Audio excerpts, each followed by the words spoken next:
Woo, yeah, we're live. Good morning, everybody. Good morning, how are you? Hope you're doing well. Got a couple more of these to go. So today we'll do ranged assassins. It's a big one. It's got a lot of stuff in it. Should be fun. We'll just wait a couple minutes while people arrive.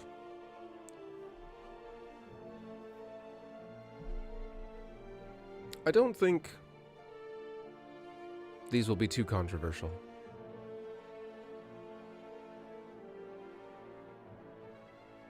Good morning, dude Daniel. Yeah, I don't think anything's gonna be too crazy here. Well, maybe one. Maybe one. But we'll get there when we get there.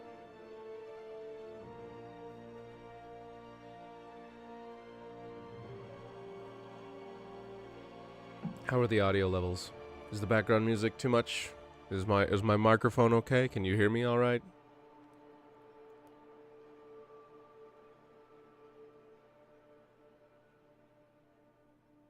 Should be fine. I did my testing, but I just want to double check.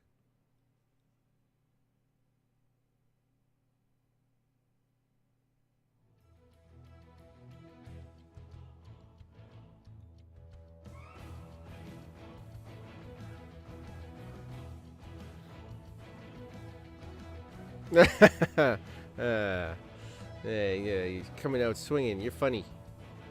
You're funny. Pyroblast and triple tap in S tier.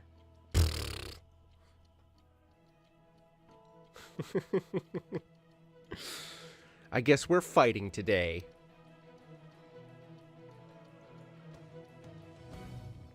Marvelous, thank you.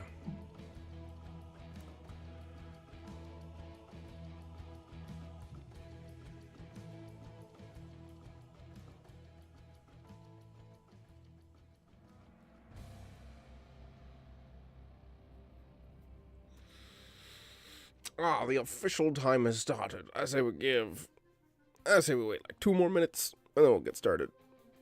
Gives me time to finish my coffee anyways.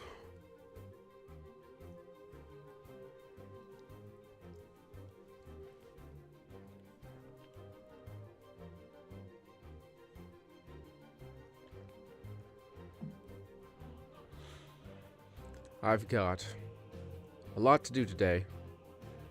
I've got half a video to finish. Ideally, after this.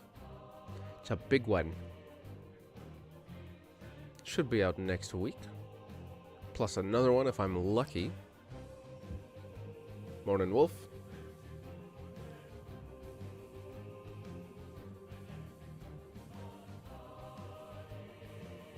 Oh my god.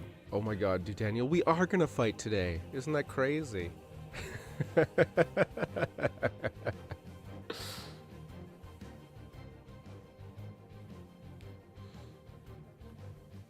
Yeah, we're just getting started. 1 more minute, and then we'll be good to go.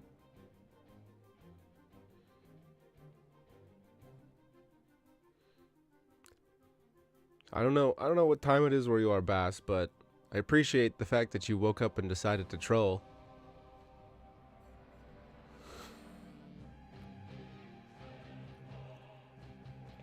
At least, that's how it looks from my perspective.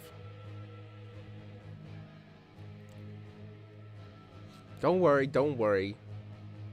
Fisher's still pretty good, in my eyes. But S? Yeah. Yeah. Yeah, it's good if you don't miss. Lol.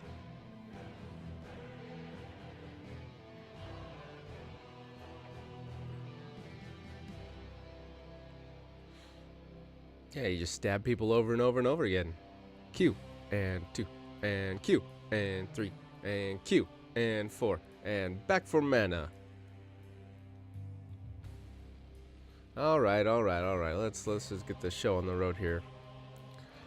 Without any pomp or circumstances, I don't know why the uploading all the icons put them in alphabetical order, which is a little silly. Because they weren't in alphabetical order last times, I don't think. But anyways, Tassidar's first ultimate, Archon, 100 mana, 90-second cooldown. He gets 25% more health as a shield, lasts for 12 seconds and changes his beam attack into a blast attack, which means he can finally stutter step with the best of them. It also reduces, his attack also reduces his target's armor, spell armor, by 20 for 2 seconds, so they take 20% more purple damage. And his little charge mechanic, his little 0 to 100 beam attack mechanic is always 100 when he's an Archon. This one's pretty obvious, I think. A tier. It does quite a lot for Tassadar, including making him tankier. He does more damage. He can finally act like a real hero instead of standing still and beaming. It's just pretty good, I would say. Oh, right, yes, of course. I forgot.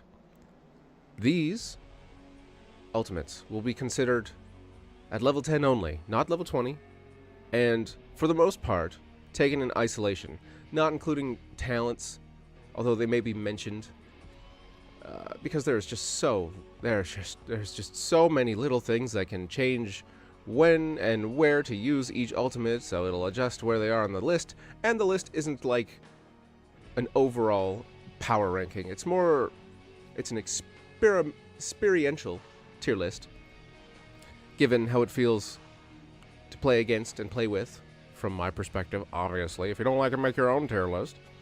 And just because something is low on the list doesn't mean it's a not pick. Unless it is. We'll get there. Now, with that out of the way, Tassadar's other ultimate, Black Hole, much cheaper, faster cooldown, 60 mana, 60 seconds apiece. After a short delay, he launches a black hole that goes in a straight line, very slowly, and it draws people towards the center, and if they touch the black hole, they get stunned for 1.25 seconds. It's not as versatile as Archon, I think, but it has its place, especially if you go a more magey Tassadar, and he already is, but having played that a lot, you never really start your combos with Black Hole. It's kind of a finisher. Like, you got your wall down, you've already unloaded your kit, and then you Black Hole so that it keeps the enemies up against your wall and inside of all of your damaging spells. Although, yesterday, I managed to get a lucky cancel on a Mal'Ganis ult with this through sheer dumb luck, because I cast it through the gate and he didn't see it coming, and so he tried to do his little health swap and it canceled him. But, you know, that was just pure chance. I don't think it's fantastic. I think it's okay. It's very slow. Oh yeah, it can stop dives. That's pretty nice. That's pretty nice.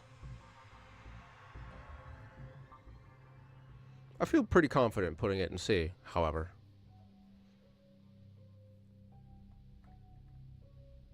I feel pretty confident.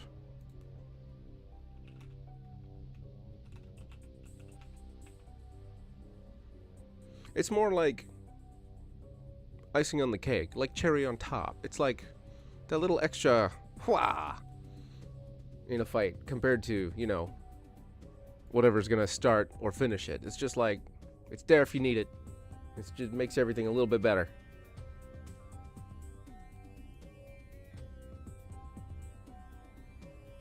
An Archon can help Tassadar survive a lot more.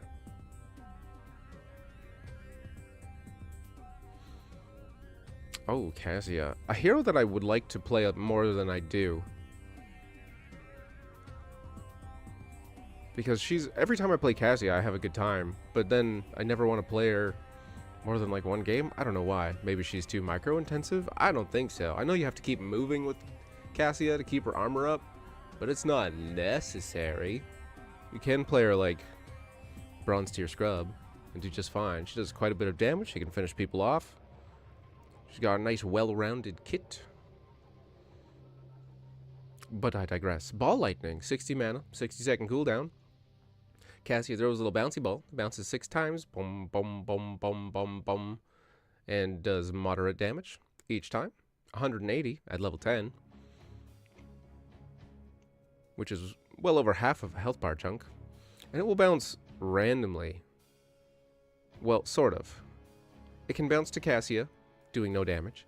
And it can bounce to enemies. And it can bounce between enemies.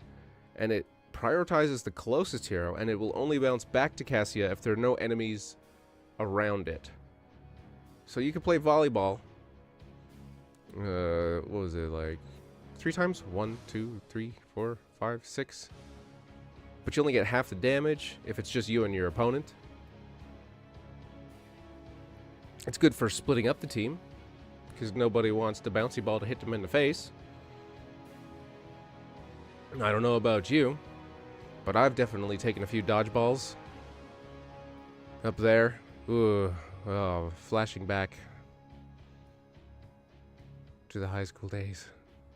There was one time where we were just throwing balls around in the gym, and this guy kicked a volleyball from the other side, and I was walking across the gym floor, and it smacked me in the face. And the next thing I remember, I was sitting in the corner, and I couldn't... the gym teacher was, like, icing my face, and I was like, what happened? That might explain a lot about how I act.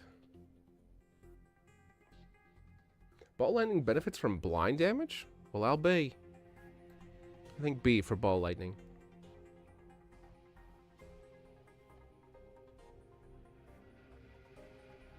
Huh.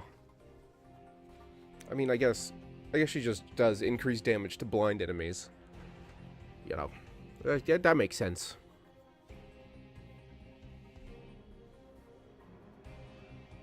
Oh, it says here it can be cancelled. The initial cast is interrupted if the target moves more than 3 units beyond maximum range.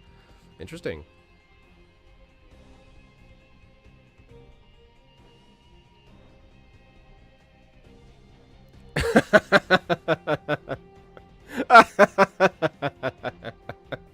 It all makes sense now. Yeah. Need brain damage to play HOTS effectively.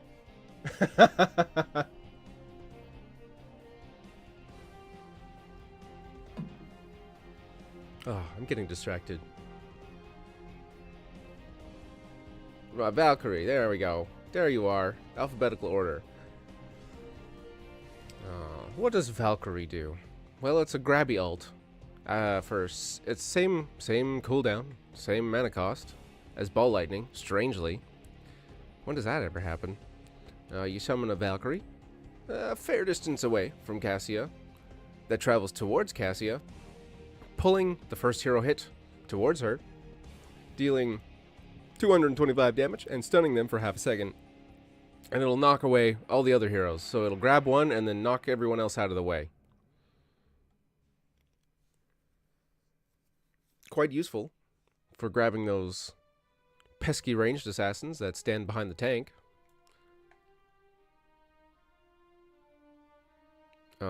When the hero is grabbed, they become unstoppable. So that's pretty good. They can't be saved. Except by people who can save them. Haha. But is it like better than Ball Lightning? I think so. But not like by much. Ball Lightning is just damage. This has some utility to it. This has some crowd control and some usefulness. Yeah, okay. I've convinced myself.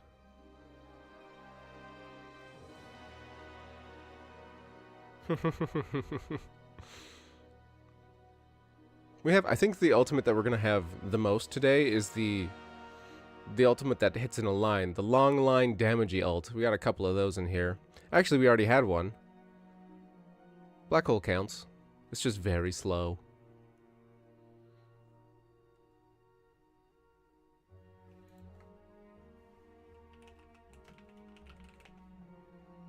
Yeah. Yeah.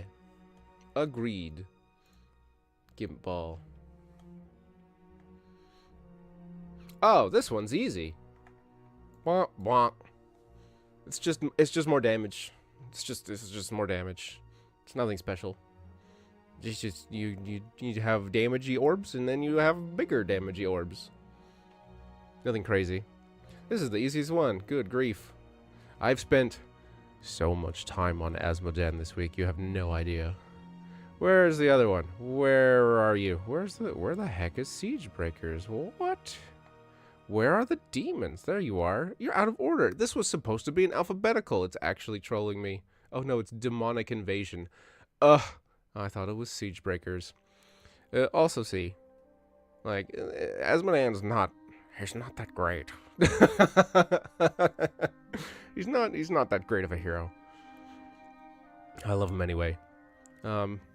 Siege Breakers. No, sorry. Demonic Invasion is a 60 mana 100-second cooldown. 8 exploding minion wave.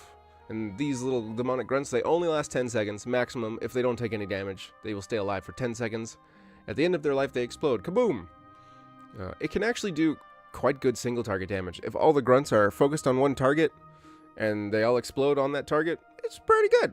It can scare people. It can take down the Immortal in Battlefield of Eternity pretty quickly. It can take a fort extremely quickly.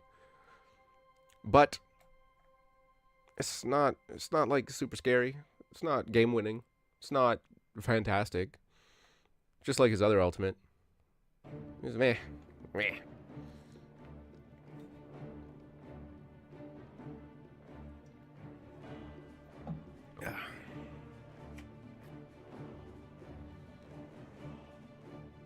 Yeah, I've yet to hit anyone with trample to reduce the cooldown on this thing. But I'm also a coward and I stand very far away.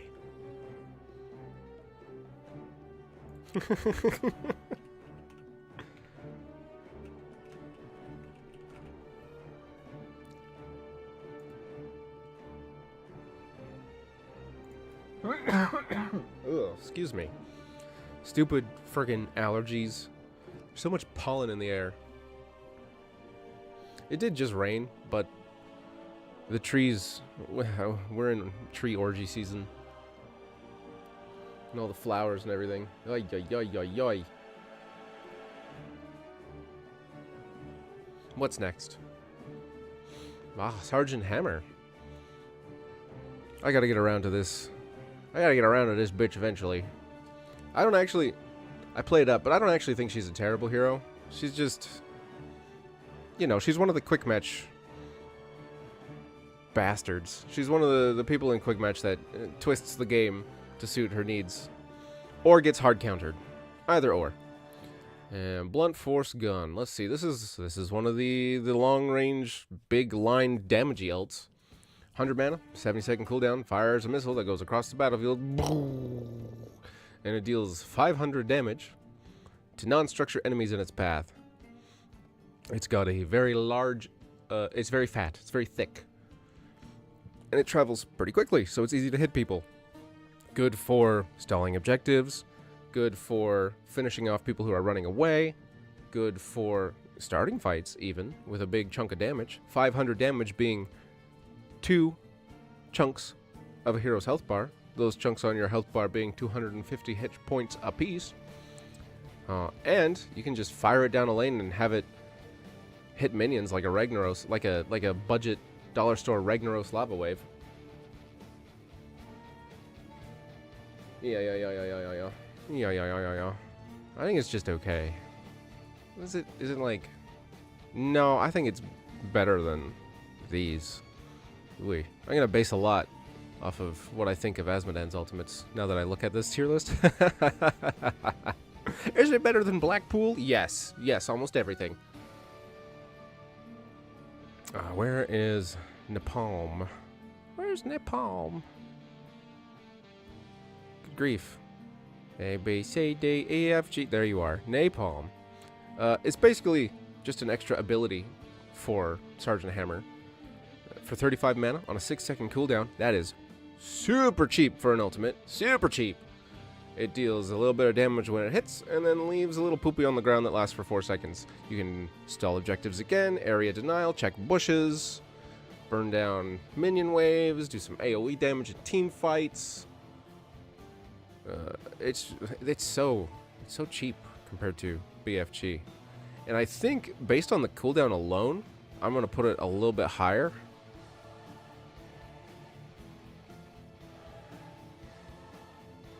Just a little bit. Like, it's not... And again, we'll adjust things at the end. Based on the 6-second cooldown, I'm going to put it right there.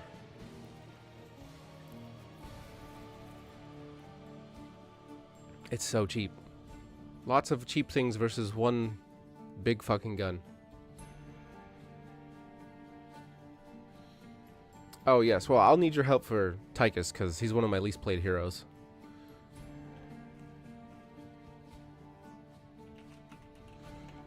Which we're doing right now. Clearly. I don't know much about Tychus. Most of my experience comes from watching people play him very effectively. And I've learned, speaking to Tychus mains and watching them play, that the ult decision is quite contentious. There's a ton of Odin stands, and there's a ton of laser stands.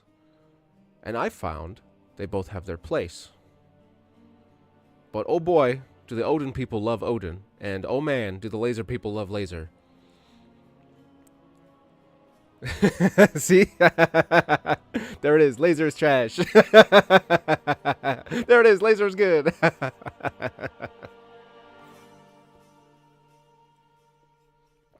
I've seen both be incredibly effective for completely different reasons. Odin, 100 mana, 100-second cooldown. Tychus enters his final form. He gets 100. He doubles his attack range. He gets 25 armor. It lasts 23 seconds, which is a very long time. I believe you lose your percent damage when you take the Odin. And you get a whole bunch of other abilities. I don't know what they are, though.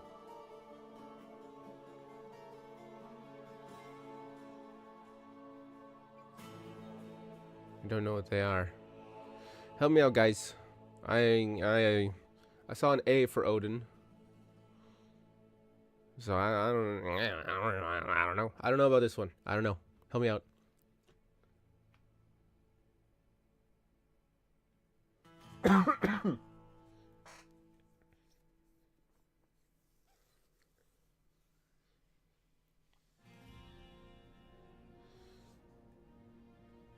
Odin is A. Odin is A. See 2 A's. Alright, sure. I'll take your word for it. I trust you. The other ultimate, then you'll have to trust me for this one. Because I saw a lot of hate for the Draken laser drill in the chat, as expected. 100 mana, 100-second cooldown. You summon another body, which focuses a target for 22 seconds. Does a bunch of damage. How I've seen it used, I've also seen it used to finish people off. Tychus will chase them and then drop the laser in their path, and so they have to choose between going through Tychus or going past the laser. I've seen the laser used as a sieging tool. If there's no minions around, you drop the laser down, and Tychus and the laser focuses the fort.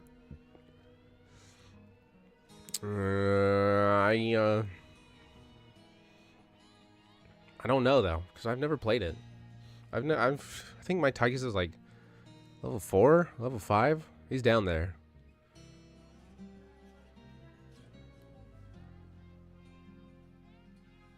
It's like, I mean, I kind of look at the laser like Nzeeble's gargantuan. It's another body. It's big. It's chunky. Does some damage. I believe you have more control over the laser because you can retarget it. B or C?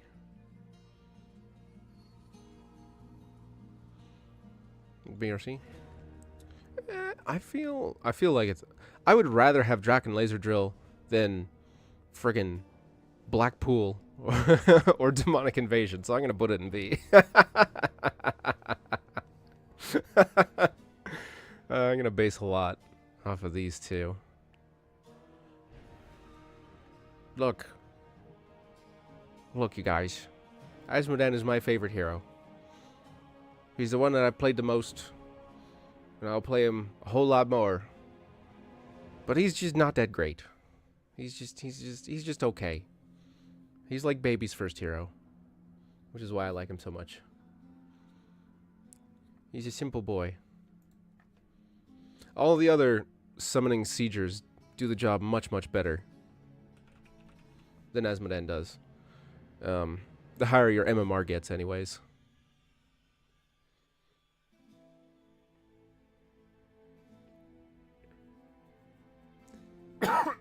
Good grief.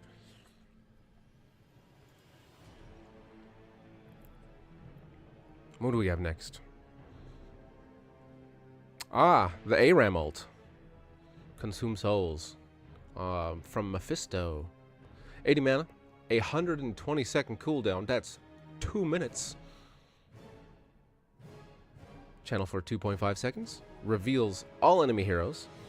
And then the heroes will take 357 damage and become slowed by the little blast for 2.5 seconds. Slowed by 25%. Great for finishing off weakened heroes that are out of range. Good for revealing the enemy team. If you don't know where they are and you absolutely need to. It becomes hilarious at level 20, but we're not considering that. As we've stated. I think it's just kind of okay. It can end fights if you time it well, if you have a good eye for these things. It is damage. It's pretty scary when it hits. That 2-minute cooldown is a little rough. And again, that can be mitigated with talents, but you know, we're not looking at talents. We're all looking at talents. But when I see this ultimate, all I can think of is other talents. Yeah, it is pretty easy to interrupt. Because Mephisto's like, I'm gonna hit you with my spell. And then you just go bonk.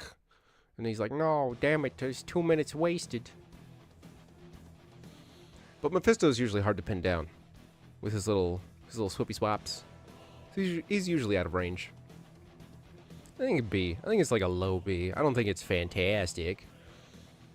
It's not great. Durance, on the other hand, I think is much better. I'm just going to put it there right away. Not going to beat around the bush. Much faster cooldown. 50 seconds. 50 mana. Whoops. Boop, boop. After a 1-second channel, he unleashes a wave of spirits, Mephisto does, that root the first enemy hero hit for 2.5 seconds, deal 250 damage, and spreads out from his target. Wah! Rooting and damaging anyone else that's still hanging around. The cooldown alone makes it better, air quotes better, than Consume Souls, I think. But that 1-second channel, you gotta time it. This ultimate, into Haka's tongue, 2 skill shots I will never hit.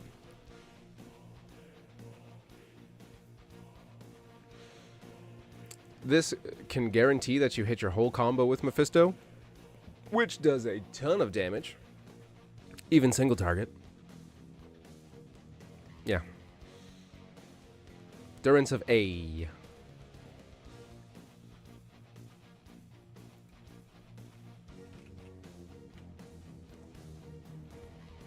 It isn't as flashy, that's true. Whereas this one goes, I'm gonna get you. This one goes, please stop moving.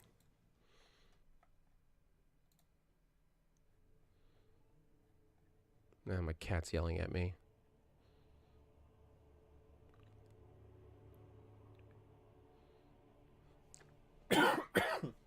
Excuse me. Now what? Oh, Orphea. Crushing Jaws. A 75 mana, 70-second cooldown. That after 1.25 seconds. Pulls anyone caught in its area towards the center of the area, dealing 250 damage and stunning them for half a second. Very, very useful for setting up combos. Setting up Orphea's own combos. Very useful for finishing off people. Following up on combos. Can be kind of hard to hit. But I mean, if you play the hero a whole bunch, you get that shit down. I see Orphea's take both ultimates. Though I'm not particularly sure why. I mean, the other one Probably because they don't need to hold people in place as much. I think both of Orphea's ultimates are pretty alright. I think they're pretty okay. Yeah, I agree. I think they're both pretty good. They both have their places. This one, being more for damage than anything, has a 20-second faster cooldown than Crushing Jaws. Costs the same amount of mana, 75. And has a longer wind-up. Crushing Jaws has 1.25 seconds of wind-up, and Eternal Feast has 1.5 seconds of wind-up. And deals less damage. Air quotes, less damage. It actually deals more, you know, as long as it keeps hitting the same thing over and over again. And you'll usually get, you know, 2, because fights can be quite clumped up. Because this ultimate will continue to hit in its area every second. Bam, bam, bam, as long as it hits a hero. So this can end team fights. If someone gets locked down, they're just toast. Boof, boof, boof, boof. 210 damage is not a full health chunk. But heroes have, like, what? Let's say, like, 2,000-ish health. And they're taking damage from other abilities as well. So that, like, you get, like, 3 or 4 of these off. And that takes like a fourth of their health bar away. Yeah, you know, it's good. It's good stuff. Cast it on Mosh. Yep. Cast it on Lockdown. Cast it on Durance. Ha ha ha ha.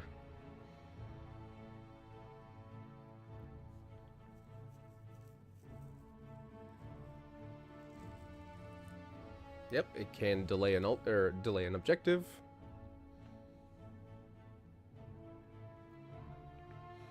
It's pretty good stuff. What else we got? Who's next? Oh boy. Zagara. Well, this one might catch me some flack. I know. I know. Devouring Maw is quite powerful. It can stop engages. I see Devouring Maw eat butchers for breakfast. Costs 70 mana. It's an 80-second cooldown.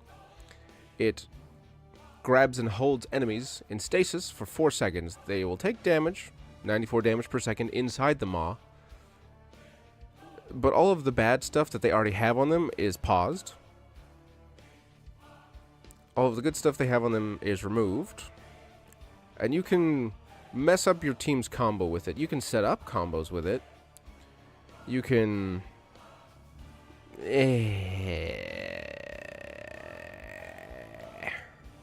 I'm just going to put it in B. It has the potential to mess up a lot of things. You can use it on unstoppable enemies. So Devouring Maw can stop the unstoppable. Can it be used on Deathwing? Oh, nope, there it is. Deathwing cannot be devoured, but his pathing can be blocked by Devouring Maw.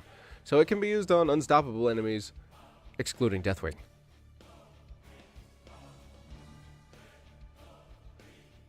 It's kind of okay.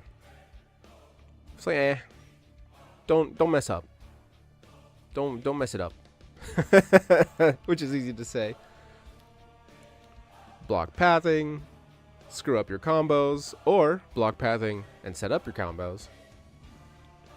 Now this one, that's an easy S tier. I don't care who you are, globals are very strong. And Nidus Network does a ton for Zagara. Does so much. Creep spreads farther. It reduces Zagara's cooldowns while she's attacking on creep. Does it also increase her range? No, it does not. You get 4 of these, and you can summon them anywhere on the map that you have creep. You can do some mind games with your creep, putting it in bushes and then putting these behind it. One of my favorite things to do is to have an aggressive worm, and then when the enemies destroy it, immediately summon another one. Or you can summon it in a team fight to get behind people. You can use it as, you know, just team fight mobility, because it heals health and mana 10% a second while Zagara is in there. It has quite a long cooldown, 120 seconds, but it has 2 charges, and, like we said before, while Zagara is attacking on the creep, cooldowns get reduced by 0.4 seconds per auto attack. It's just, it's great. And you won't mess up people's combos like you would with Devouring Maw. People will still get upset at you for not joining team fights. Zagara is one of those heroes. How do I phrase this? You never know what a Zagara player is thinking. I think that's a nice way of saying it. You never know what their plans are.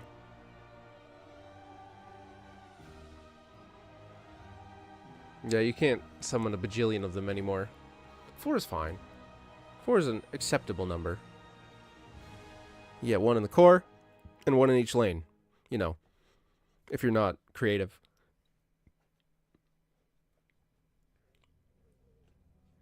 Nidus gave Broodlings at one point? I don't remember that. Huh. So much has changed in this game.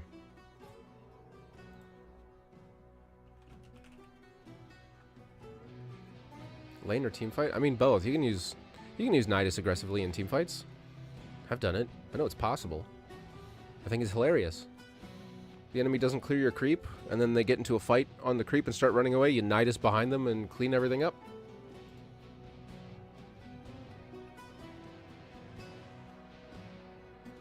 Of course, if they decide to attack you, things can get... Zagara's pretty squishy. She's not actually that scary.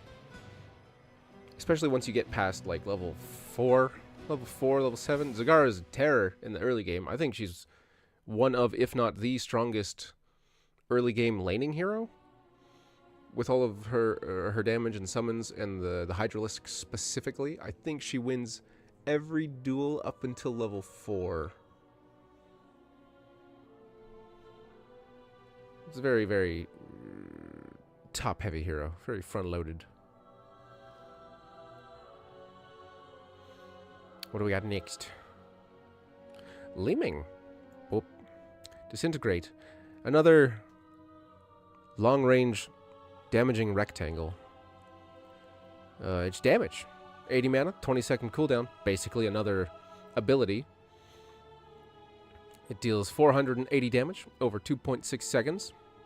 And you can aim it. You can twist Leeming around and hit whatever you want with a Disintegrate. You can scout for stealthies by spinning her around in a circle just to make sure that there's no one standing invisible wherever she is, which happens a lot as Leeming because you're so friggin' squishy. It's not... It's okay. It's like, meh. It's like, eh. Is it... You know what? I think so. I think it's like... I think it's like Blackpool. But higher. I think it's like... I think it's like... Yeah, get out of here. Yeah. You can use it to finish people off. You can use it for some much-needed wave clear. If there's no wave clear on your team and you're sitting on Leeming, you're just stressing in fights till like level 10 because all these minions keep getting in the goddamn way. And so you have to position at these weird angles, which can leave you vulnerable to flanks. But with Disintegrate, you can just zap those things and continue having a good day.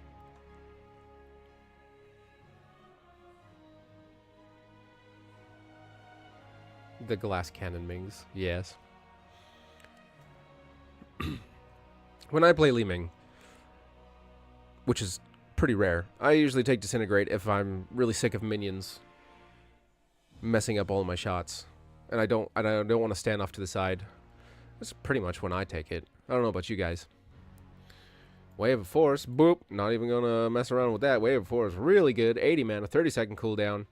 Lets you push people away from the center of Wave of Force, so you can knock them around like little pinballs, and it deals 160 damage at level 10. I will never forget the 5v5 Leeming ARAM that I was subjected to many moons ago. Everybody went Wave of Force, and everyone went Repulsion. And we were just bouncing around Like ping pong balls. It was pretty crazy. It was a lot of fun. Pew pew pew pew pew pew pew pew. Is it S tier though? I don't know, because it has also a lot of potential to mess things up. Just like Devouring Maw. You can miscalculate, you can miss. Ming is a pretty... what's the word? Skill intensive? I don't know. You gotta be able to hit stuff. Don't miss Li Ming. She's all snooty about being so awesome and great, and she kind of has earned it. She's not as brain off as other mages.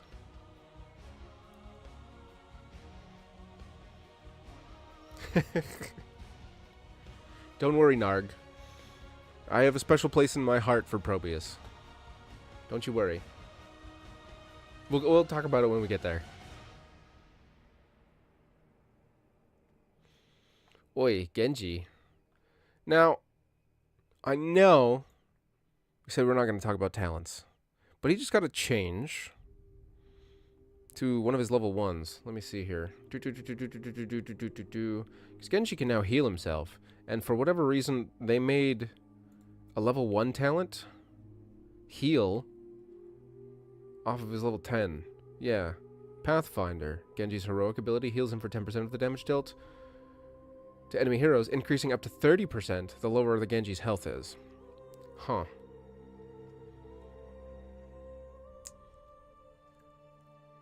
For Dragon Blade, you generally know if you're going to take Dragon Blade at the beginning of the match because you'll look at the team and you'll see if they can stop you. And if they can't stop you, you can take Dragon Blade. You might not, because X-Strike is just more mobility on an already ridiculous amount of mobility hero. And if they can't stop you, well, you already know.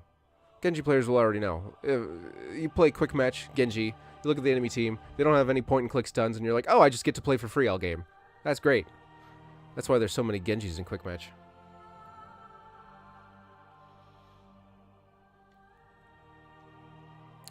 Dragon Blade has a 75 mana cost, a 100-second cooldown, and for 8 seconds after pushing this button, you can hit the button again to lunge forward and slash in a big arc, dealing 240 damage.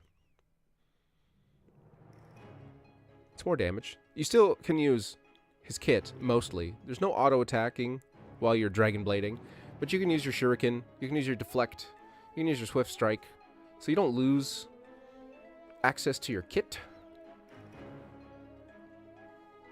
It's kind of a win more ultimate, I would say. Dragon Blade.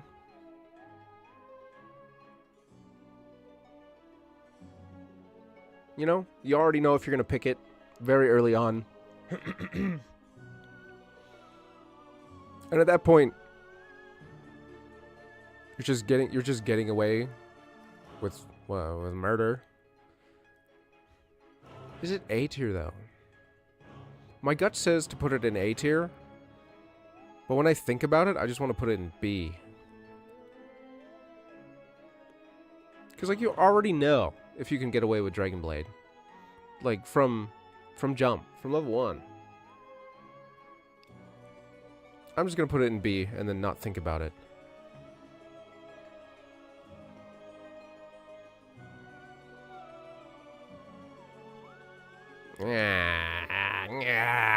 Don't think about it. I'm not gonna think about it. Moving on. X-Strike. 70 mana, 75-second cooldown. Performs 2 slashy slashes in an X shape, which can be hard to hit. And then the slashes will explode, boom, after 1.25 seconds, causing an additional 290 damage to anyone that was still standing in the X. It does quite a lot of damage. It has a silly level 20 where you can just keep striking over and over again, but we're not talking about level 20. What this does for Genji is give him another escape, because it removes him from the map while he's slashing.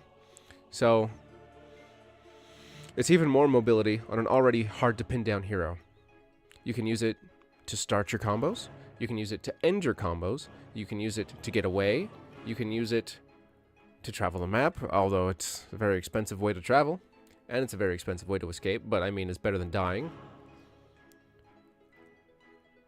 Yeah, I've only taken the 20 upgrade, like, a handful of times. I think it's better than Dragon Blade, for sure.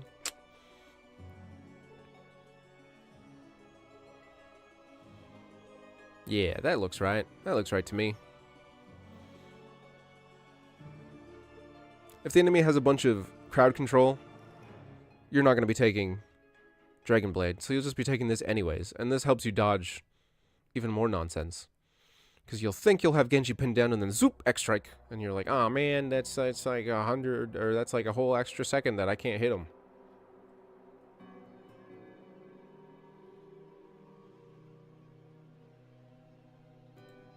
Oops. Shoot. Clicking the wrong things.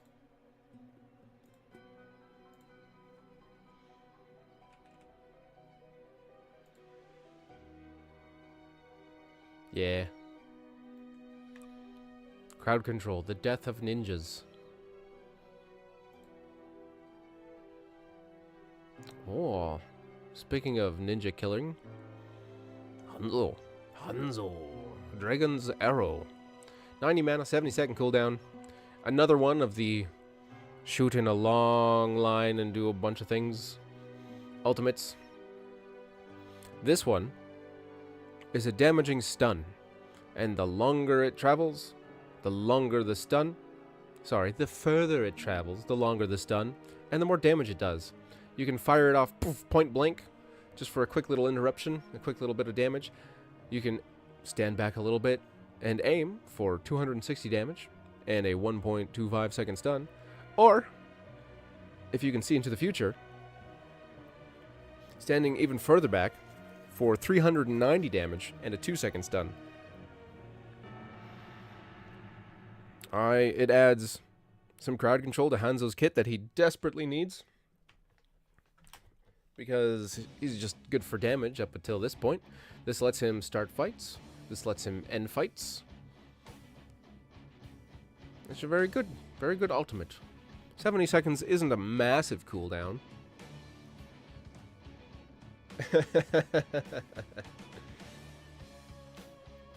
It's a perfect setup. You gotta hit it though. And if you miss, everyone sees it. Everyone sees you miss. It's very embarrassing.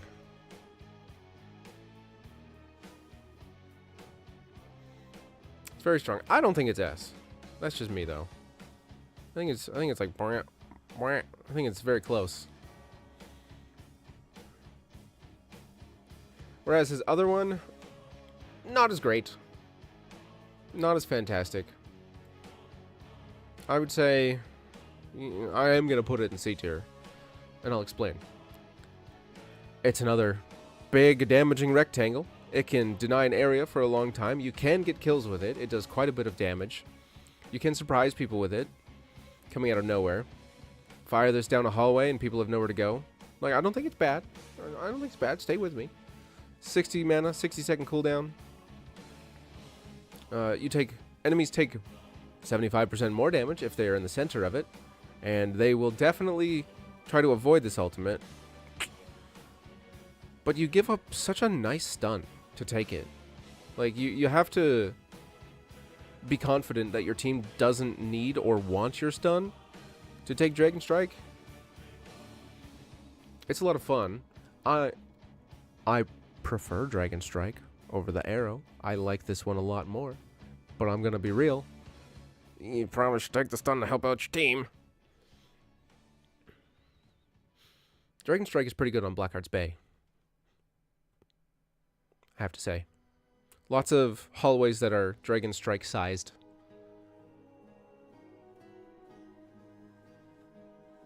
Yes. Yes, it is. Yes, it is. I think that the drill is a little bit more utility than Dragon Strike. They kind of do the same thing, but this is an extra body, has some hit points, can block some tower shots, can block some skill shots. This one is just damage. This is the Laserkin zone as well. Yeah. It's like high C. Looks good to me.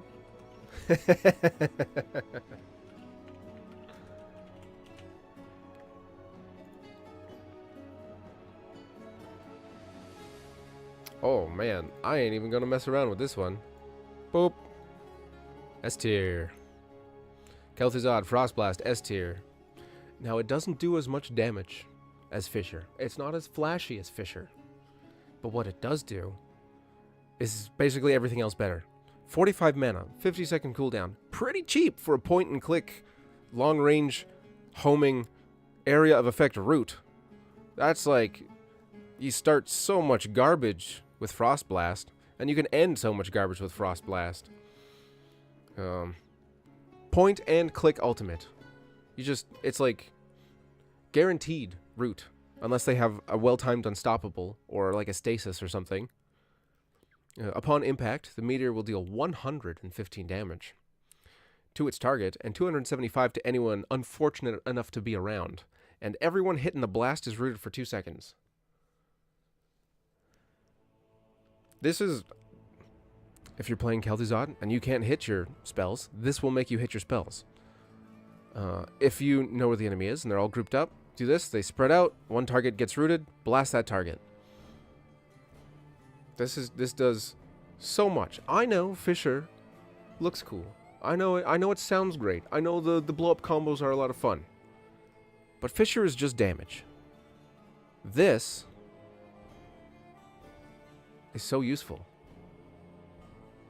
You go, I'm gonna root you, and then this thing chases your target, and everyone sees it, and everyone is watching it. It is such an easy engage tool. And it's on a 50-second cooldown. And again, point and click. You just point at someone and you go, I'm gonna root you. Boop. And then what are they gonna do? They're like, no, please, no. And then they have to get away from their team. They have to back off from Kel'Thuzad, because he's definitely gonna land his combo if you stick around.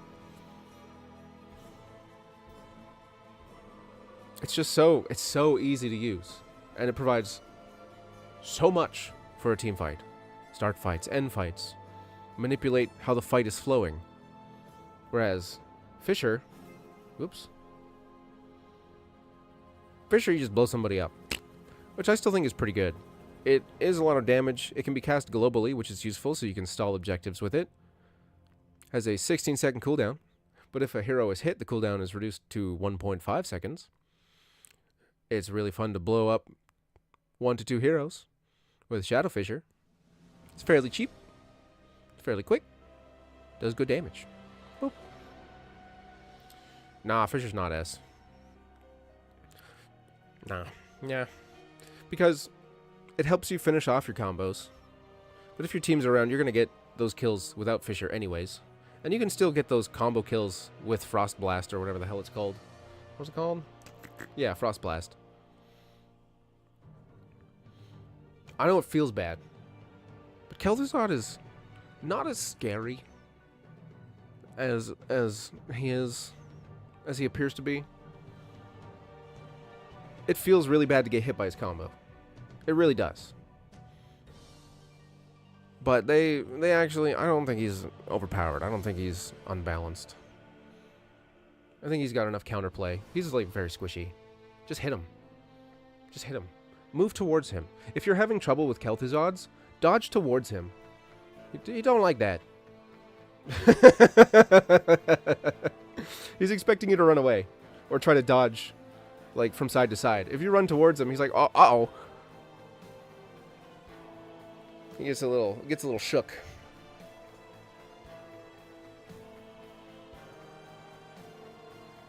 It's like Tracer. It's like Tracer. The Tracer wants you to run away from her. If you stand and fight and you hit her, you find out how little hit points she has, and she's like, "Wait, no, you're not supposed to do that. You're supposed to run from me." And you're like, "No, I'm just gonna shoot you." And she's like, "No, please run from me." And you're like, "No, I'm just gonna shoot you." And then she's like, "Ah, damn it!" And then she has to run away. Same with Kel'Thuzad.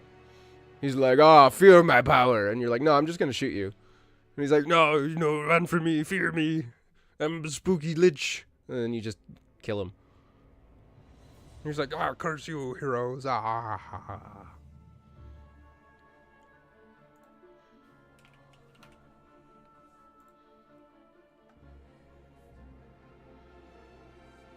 Yeah, punch her back. She's a tiny little British girl. Just hit her back. You're allowed. You're allowed to do that in this game. Just hit her back.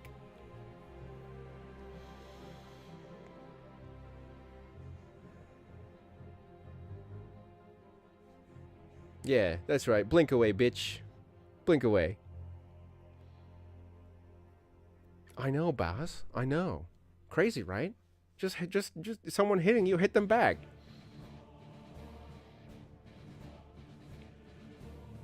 Ah, Nazebo. Gargantuan. 90 mana, 70-second cooldown. Summons a Gargantuan that guards an area for 20 seconds. He just kind of stands around and aggroes on whatever comes close.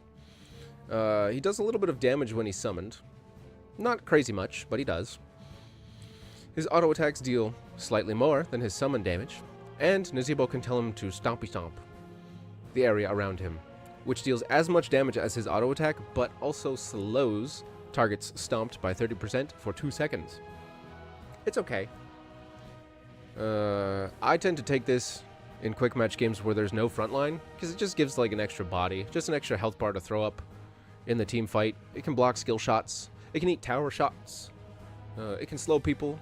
It sticks around if Nazebo dies. It doesn't have as much... You can't control it as much as you could, like, Water Elemental or what have you. It's like a melee Draken laser drill. It's just okay. It's useful. Spammable at 20. Yep. It's aight. This one, his other ultimate, I'm going to have a harder time with. Because, well, my gut says to put it in A. Looking at it, 100 mana, 90-second cooldown, which deals 230 damage per second, but it locks Nazebo down. It's got quite a good range for it. I like to use it to finish off heroes that think they're going to get away. You dump your combo on them, you know, you trade some damage, Nazebo and whoever's attacking him, and then usually they run away, because Nazebo does quite a bit of damage. And when they think they're safe, you hit them with the spooky ghost. And they go, and they're like, ah, no, I'm dead. The lockdown, the self-root is kind of, it's not as detrimental to Nazebo as you would think, because you can stand very far away.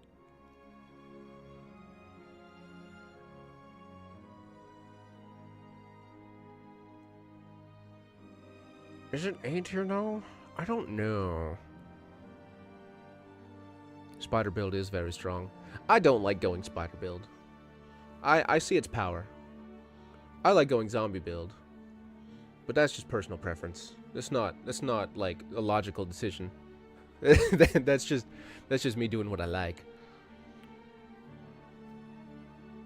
I can say high B. No. High B, low A.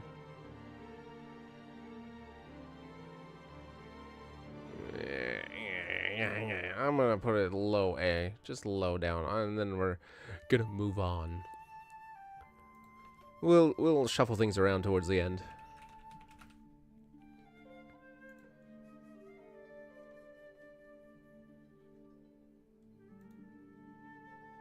Yeah. I'm not married to it being an A.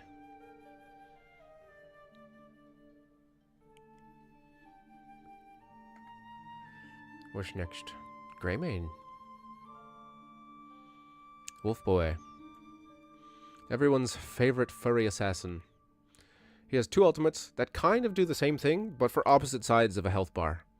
And for opposite types of hero. Go for the throat. A 90 no results. What the hell? Someone's got to rewrite this wiki. A 90 mana, 80-second cooldown that launches Greymane towards the target, turns him into his persona, and does 355 damage. If he gets the pick, you can use it again for free within 10 seconds. Great for finishing off squishies. Great for finishing off weak heroes. You use it at the bottom half of the health bar on squishy heroes. You do have to put yourself at risk more than your other ultimate. Ooh. Ooh. You get a little marker that tells you whether or not using this ability will finish off the hero. Oh yeah, we'll get to bullet. We'll get to bullet. Oh man, this is racking my brain. Is it better than okay, let me just look at it. Let me just look at it, okay? This isn't where is it? Let me just look at it. I just want to see what it looks like.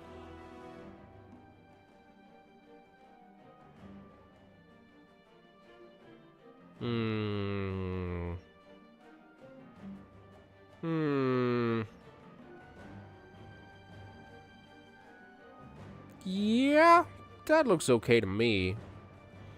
We'll adjust it within its category later. But these three, that looks alright. Sorry, Ghost. Sorry, Ghost. Ghost is right smack between A and B, so like it could still be an A, but like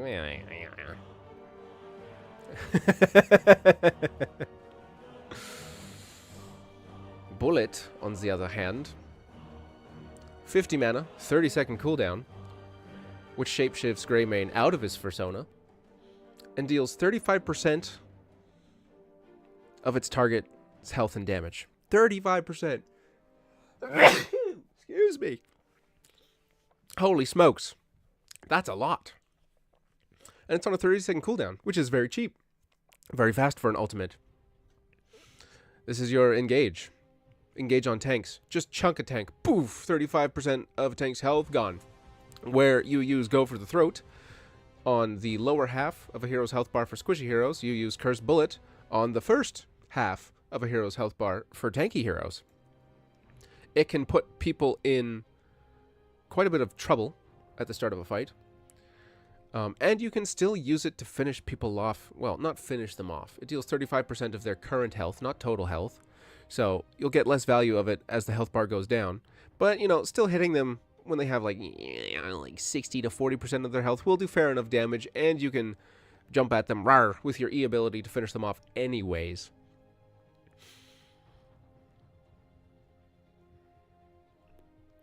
Yes.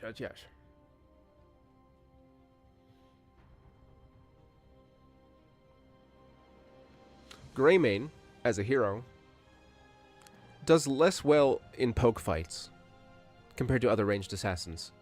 He doesn't have sustain. Like, he can't heal himself. He relies on his healer a lot for that.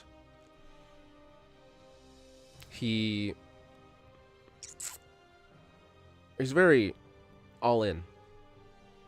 And Cursed Bullet gives him another tool to contend with the other heroes in his category.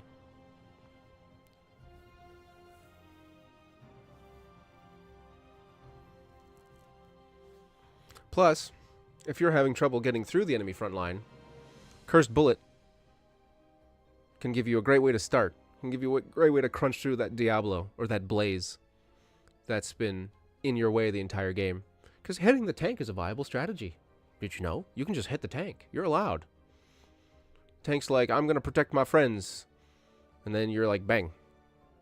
Who's going to protect you?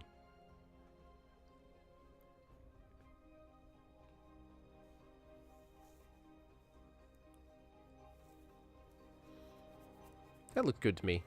Yeah, that looks good to me.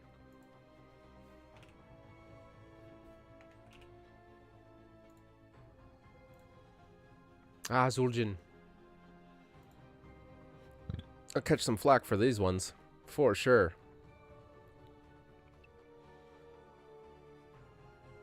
Which one to do first? Yeah, I'd say Greymane's ults are similar. You use them for kind of the same reasons, but on opposite sides of the coin.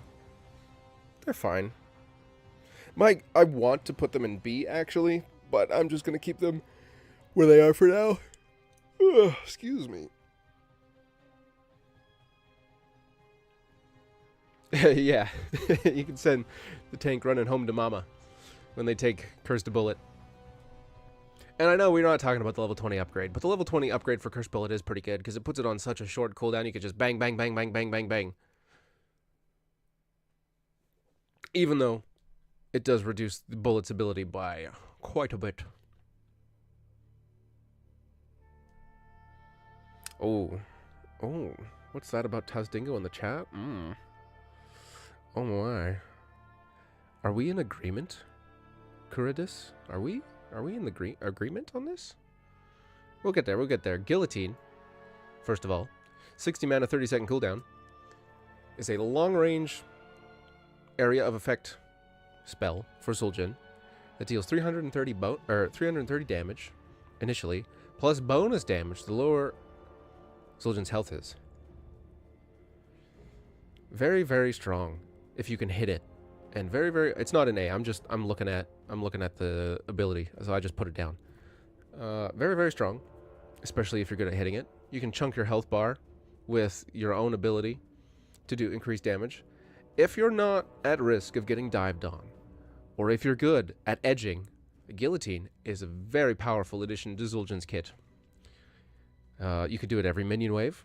So you can use it for wave clear. You can. I mean, you might not want to, but you can. There's a difference between can and should.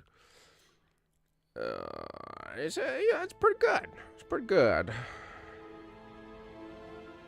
That said, it does put a big target on Zul'jin's head because everyone wants to kill the troll, and if he doesn't have Tazdingo, people notice. People notice. And you go, get him! Get his ass! That said, A or B? I think like, well, no, it's kind of like Fisher. So I gotta put it there. Tazdingo, where are you? There you are. Oops. Tazdingo. What Zul'jin is known for, 80 mana, 100-second cooldown, become unkillable for 4 seconds. So if you have 1 HP, you're doing max DPS. It can force trades, and I'm not just talking about hero picks. I'm talking about cooldowns. If you take Tazdingo and you eat like 2 ultimates, 4 to 6 cooldowns, stuff that could be spent on your team, but you know, you eat it instead, you're effectively acting as the tank. And while you might not be doing max DPS when you're stunned for 4 seconds, it does open up holes in the enemy's team fight. The cooldown is very long.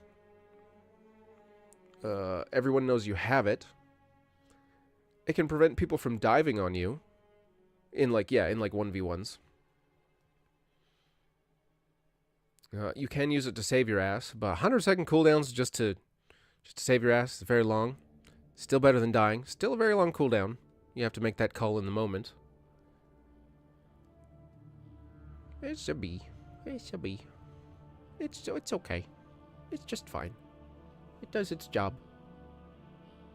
Exactly. It's mind games. Mind games. It's just okay. It's perfectly fine, Ultimate. Not fantastic. Not super shitty. It's just okay.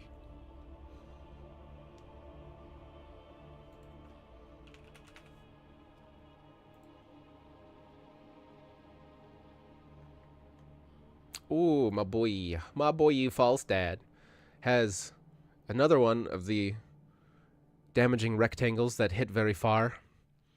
Yeah,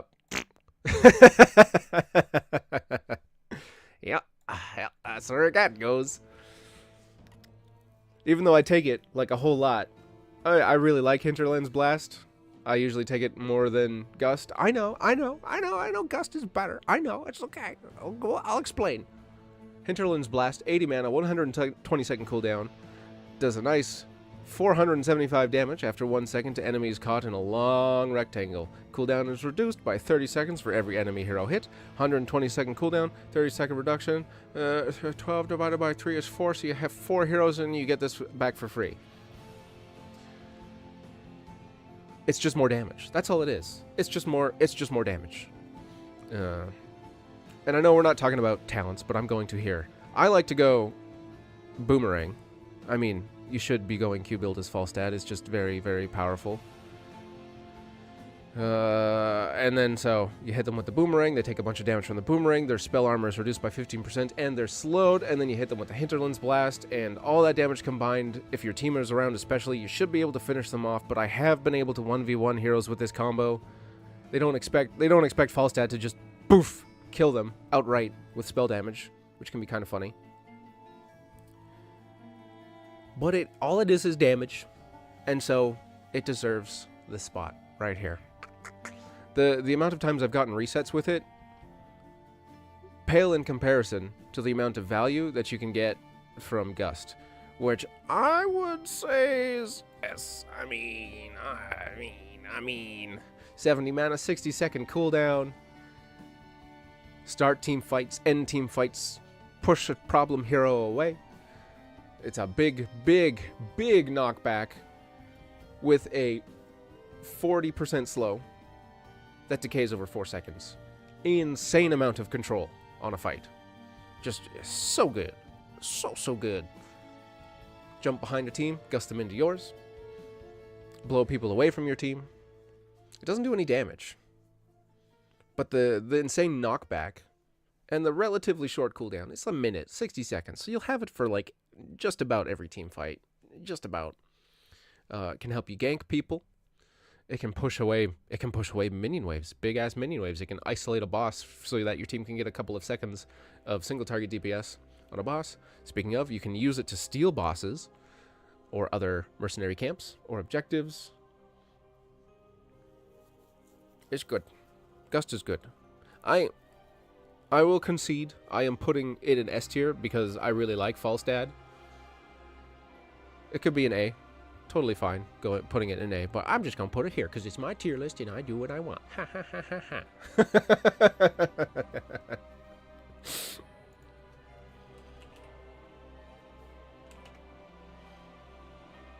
If you don't like it, make your own tier list. You know, build your channel up from scratch. Took me 2 years to get here and I'm not even close to my goals. Oh, well, this is easy. Take a wild guess. Take a wild guess where Horrify goes. Just take a wild guess. Just like, let me know what you're thinking.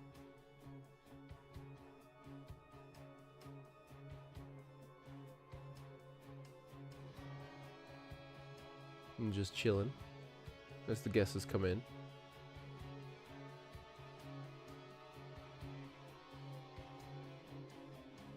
Got A, got S.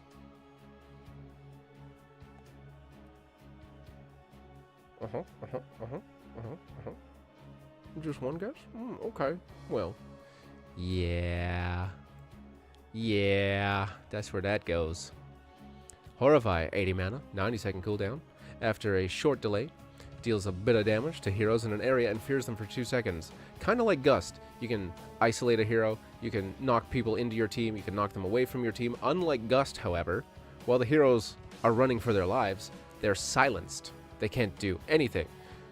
Gust will knock them away, and it's like a pseudo stun. They can't do anything while they're flying away, but they can still kind of fight back, you know, at the end of it. In Horrify, can't do anything. Silenced. Silenced and force move. It's crazy.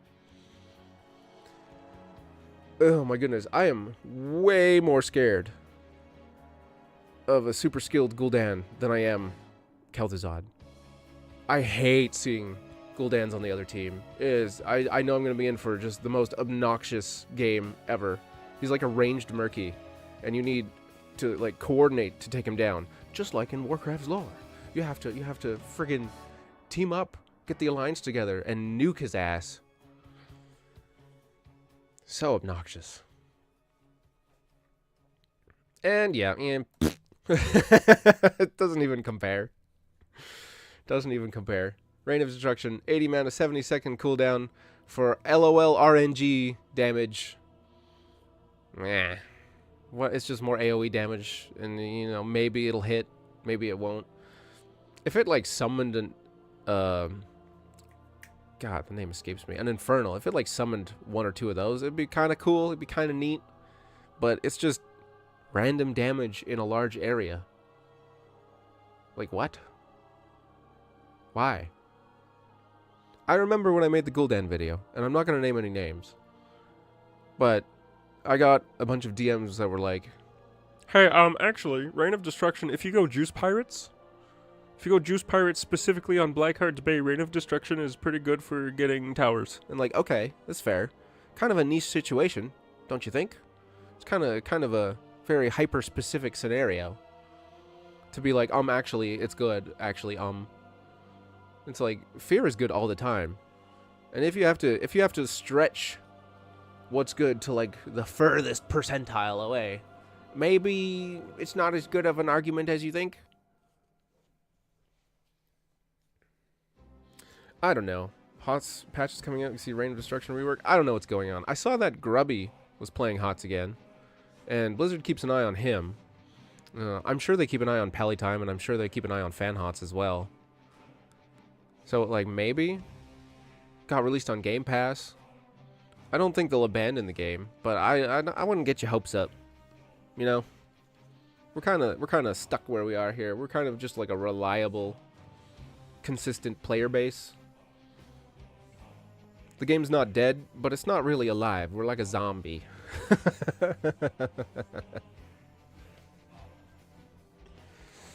But we'll see. I think Heroes could go through a revival. What that would take, I don't know. I don't think they should market it in competition to like Dota or League. I don't think they should go the esports route. I think the esports route was one of the reasons HOTS started to die, because it's not like, it's like Smash Bros. You know, it's like a really fun, quick, arcadey version of a MOBA with heroes that you know and love. And I know Smash Bros has its own pro scene, but like, who cares?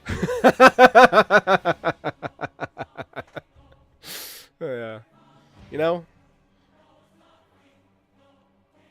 I just think, what would it take for a HOTS revival?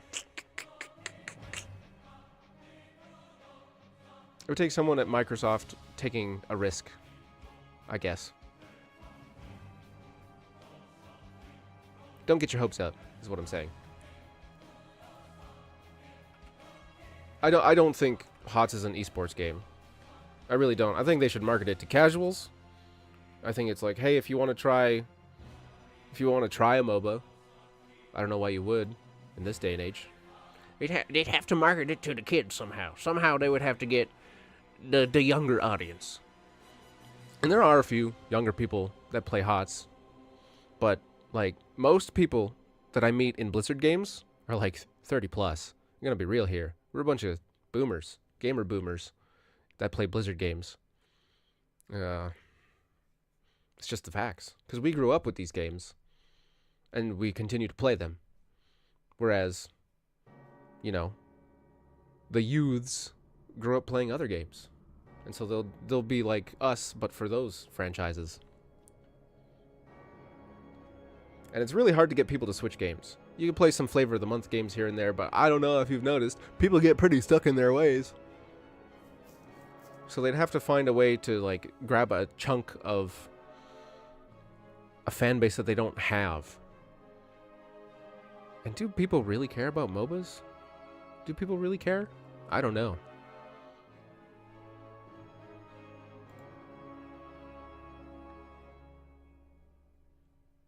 Anyways, Raynor. Hyperion. 100 mana, 100 second cooldown. Orders the Hyperion to do a strafing run for 12 seconds, which fires 4 Yamato cannons at a structure that deal quite a bit of damage, and deal just like a little bit of tickle damage to everything else. Targets are chosen at random, it says. Random. Does it Yamato? Does it Yamato heroes? I don't think so. Anyways, see. It's the easy brain off big red circle ultimate for Raynor. I take it when I don't want to micro two things. When I'm feeling lazy or tired, I take Hyperion. Which is quite often, I'll admit. I think you can get way more value out of the other ultimate.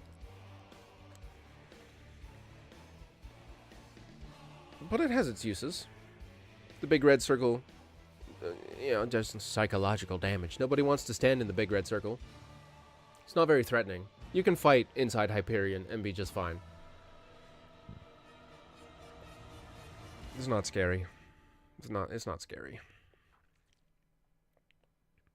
It looks scary. It makes a big noise.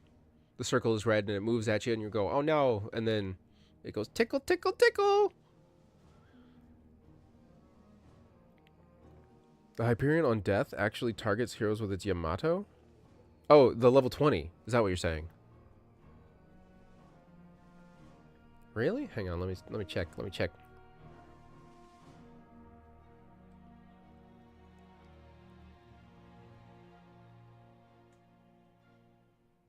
Oh.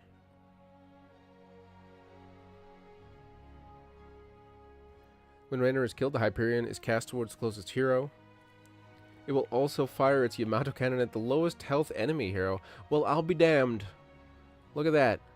You need to get to level 20 for the Hyperion to actually pick a teamfight target. Huh.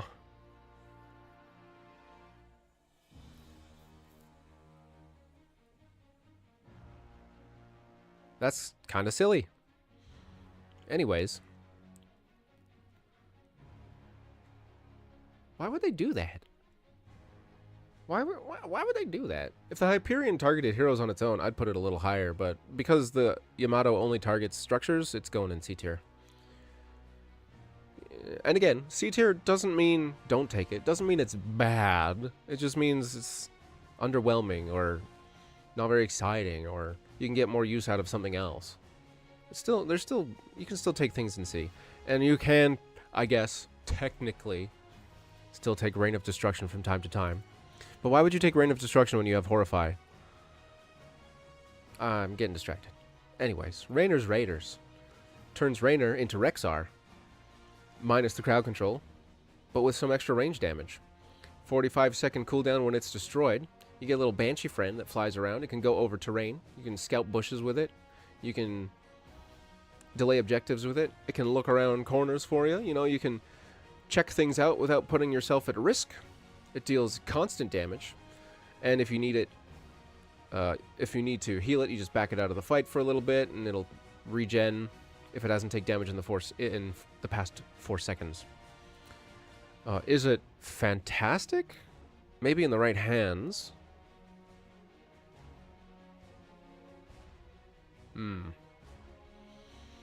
It does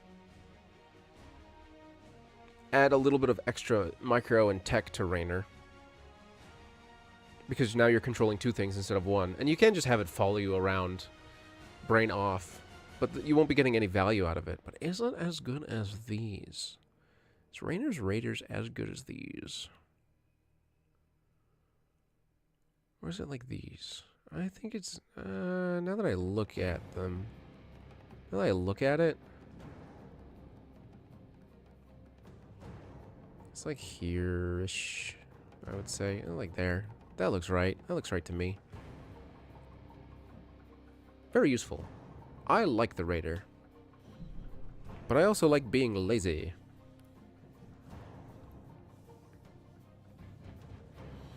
I do like putting the Raider on top of the wall and shooting people, because it can just sit in the unpathable terrain and get free damage. And if you can't shoot the little airplane, then you get poked for free.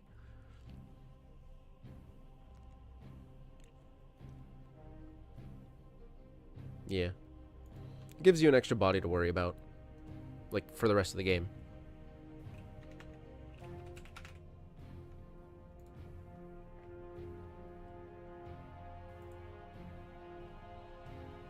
Alright, what's next? Oh, everyone's favorite little deer lady. Leaping Strike. Ha ha ha ha! 50 mana. 20-second cooldown. 5.5 seconds between uses. You get 2 charges, and you leap over an enemy, making yourself unstoppable, and slow them by 80% for 0.35 seconds. And you deal quite a bit of damage, and you apply your poisons. Very strong. You can use it to dodge crowd control. You know, if a butcher's coming at you, and he's just about to make contact, ha ha ha ha, over top of him, and there goes his stun.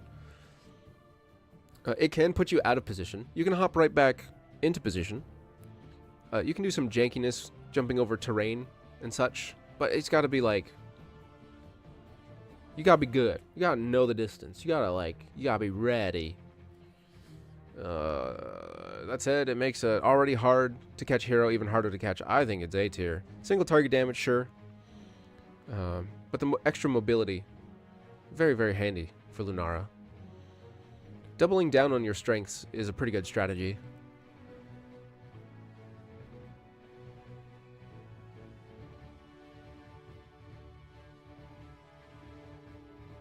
And Lunara is also good at poking.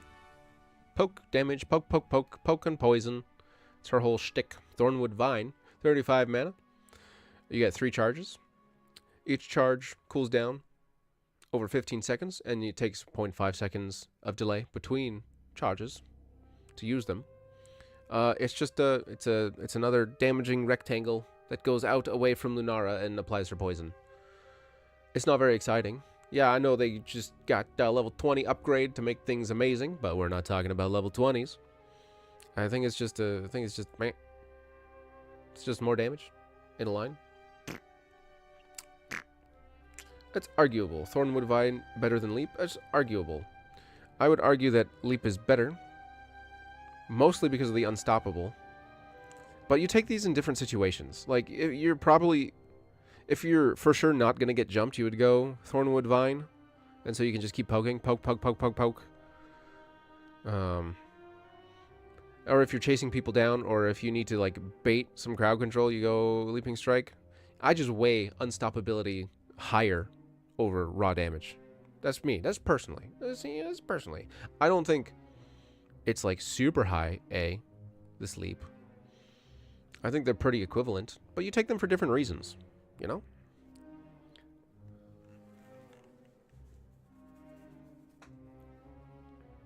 And as it stands, Thornwood Vine is just a damaging skill shot.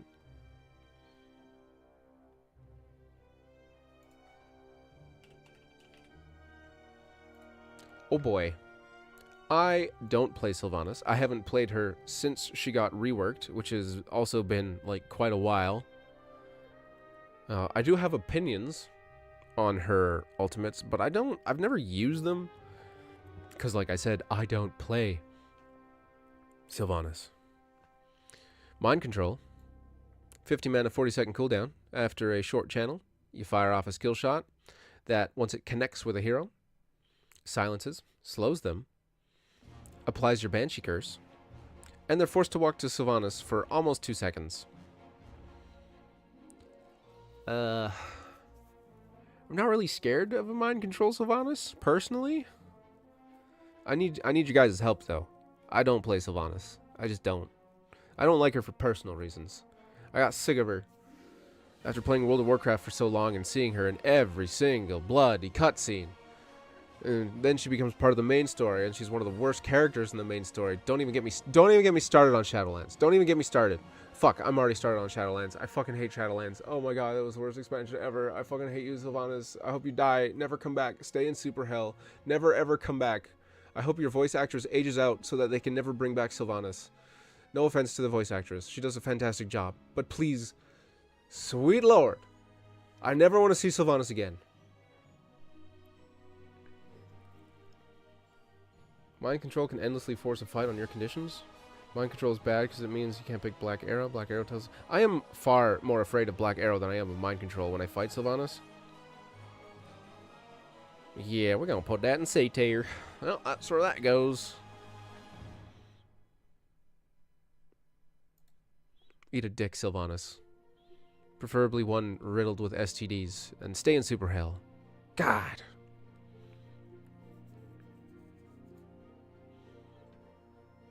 Wailing Arrow, on the other hand, 100 mana, 90-second cooldown, so that tells you it's probably more powerful right there. Shoots an arrow that can be reactivated early to deal damage and silence enemies for 2.5 seconds. Oh, that's quite a long silence. The arrow will automatically explode if it reaches max distance. So, you can fire it from secret to surprise your opponents and silence them for 2.5 seconds. That's quite a long silence. It's quite good. Is it A tier good? I don't know. I don't know. Because I don't... I don't play Sylvanas, so I don't know. Looking at that 2.5 second silence, I want to put it in A tier, but I really need your help. I really need your opinions here, because I don't know. I don't know.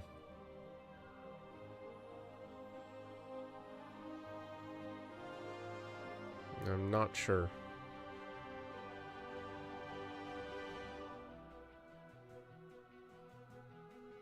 Yeah.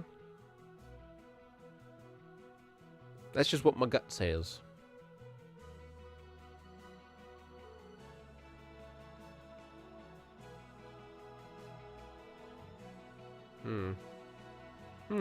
We'll just leave it there for now.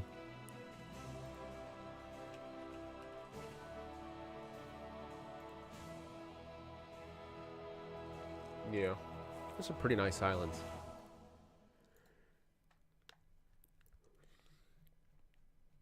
Ah, Probius.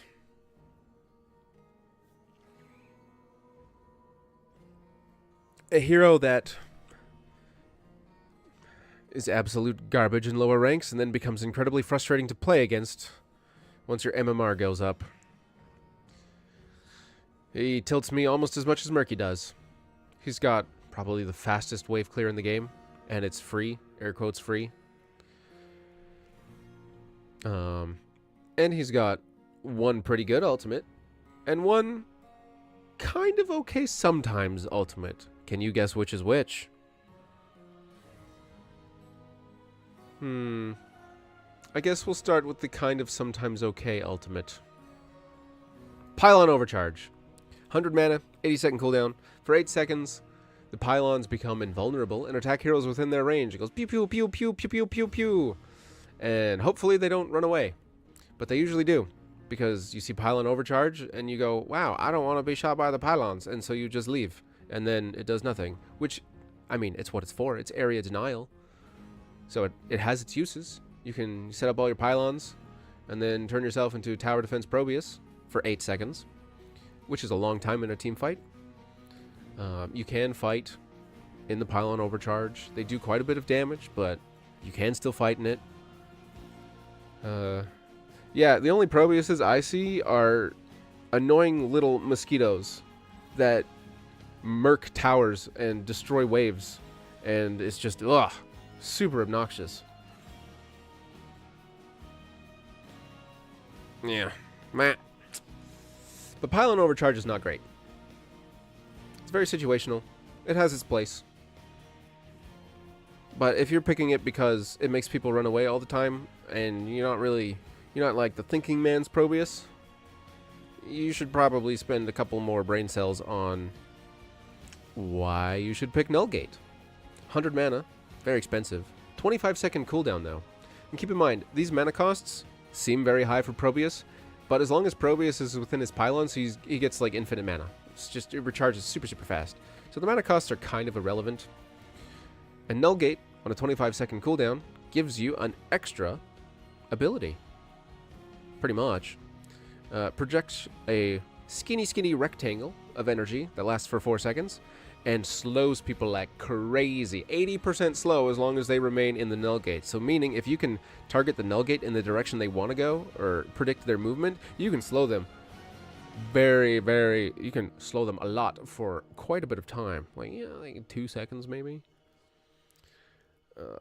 This is very good. The cooldown alone, I think, puts it in A tier. You can deny areas even more with Nullgate. Don't use it like an actual gate.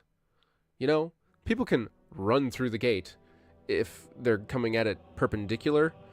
You want to put it long-wise in the direction they want to run, which makes it a lot harder to hit, but it will slow them for a lot more and make it a real pain in the ass to get, even if you put it on like a little diagonal, so they have to run through more of the gate than if you put it perpendicular to their path.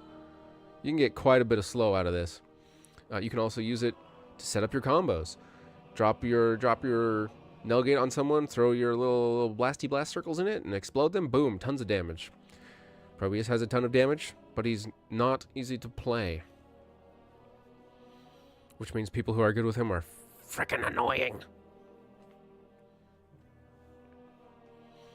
I think Nullgate is very good. The 20 is also hilarious. Infinite gates. It can get pretty funny. Me gusta.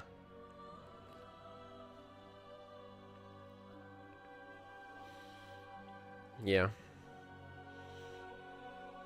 He's got a pretty high skill cap, Probius does. You need to leverage your ability to just explode waves with how hard you are to catch.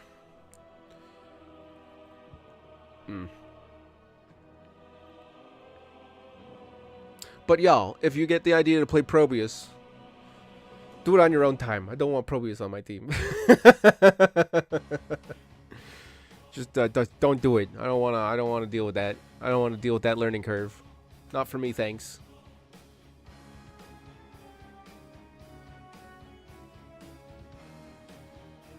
Oh, I know this one. I know these ones. Bum, bum, bum. Just let me get the numbers up here. Excellent. Phoenix, easy A tier. 80 mana, 60-second cooldown. Area denial. Launches a Phoenix in a direction to deal 84 damage to enemies it hits. And it lasts for 7 seconds and deals 84 damage, which splashes for half that much to whoever it attacks. Now, you want to cast the Phoenix through your target, because, like it says, it deals damage to enemies along its path. So if you just cast it in front of you to do circle damage, you're wasting a little bit of damage. If you're sieging a fort, cast it on to the other side of the fort. Whoosh! Cast it through the fort for a little bit of extra damage. Cast it through the minion wave. Cast it through the mercenary camp. Cast it through the team fight.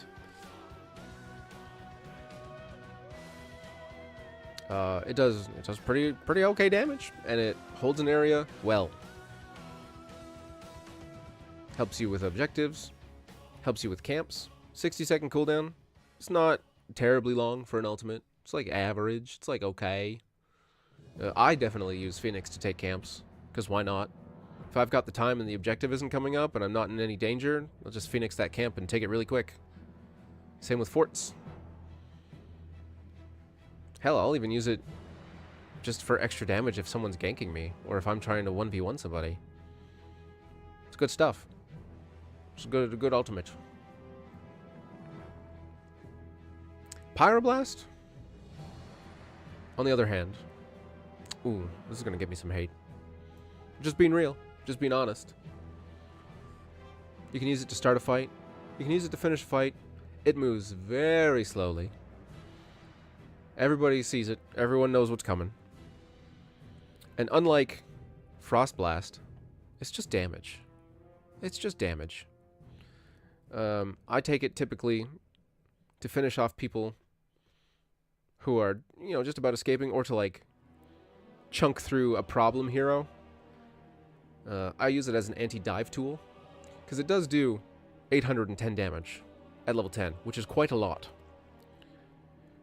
But it's a lot more niche compared to Phoenix. This is a very generally useful ultimate, and this one is more specific.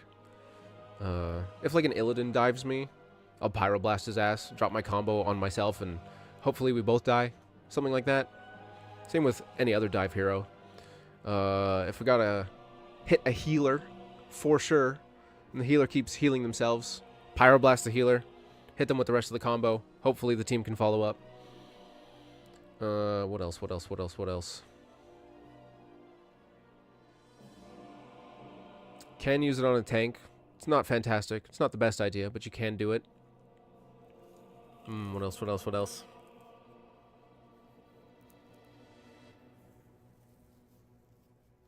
It's just damage. 100-second cooldown.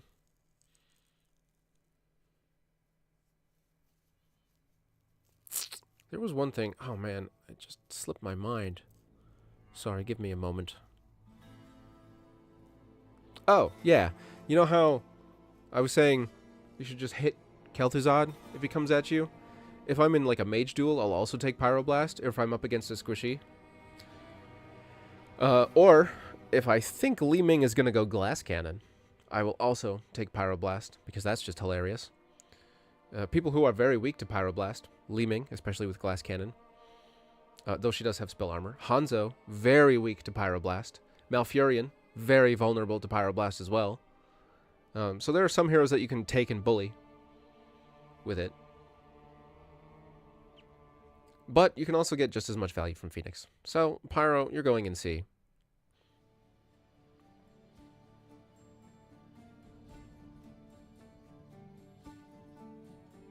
What? Playing against Jaina, Nazebo, and Chrome, your team wondered why you picked Phoenix? What? I mean, ice blocks. That's why. You don't pick Pyro. You don't Pyro ice block people. Silly team.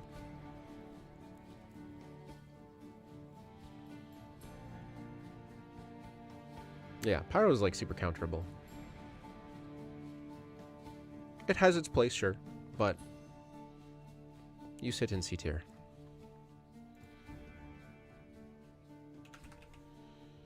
Ah, Phoenix. Yes. Another hero that I wish I was better at. I haven't quite got the mouse halt attack move stuff down. Planet Cracker costs no mana because Phoenix doesn't use any. It has a 100-second cooldown, and after 0.5 seconds, you channel a big old beam that goes across the battlefield for 4 seconds. Blah! And it deals 112 damage every second, or every 2.5 seconds, for a total of 4 seconds. So you can do quite a bit of damage. You can Planet Cracker an Octograb from across the map. You can Planet Cracker Mosh Pit. Anything that holds people down, Planet Cracker is really good for. But it is just a very, very large damaging rectangle. The fact that it's global, I think, puts it above the other damaging rectangles, right beside hammers. Yeah, it's just more damage. Good morning, Evine. From Poland. Oh. Lots of Europeans. Lots of Europeans here. Thank you. Trying my best. Hopefully we get a revival. But don't hold your breath.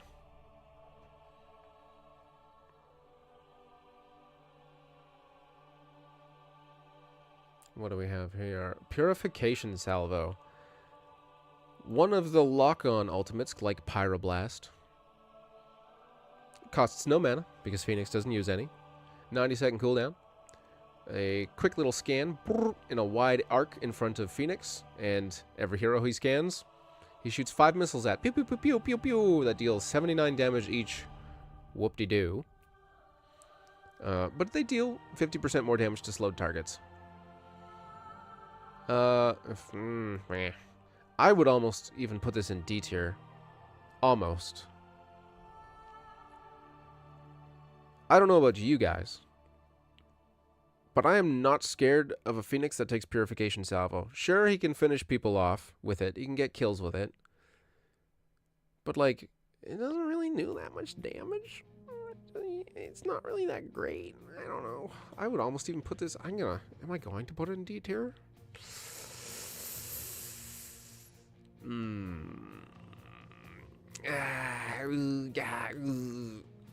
I don't know.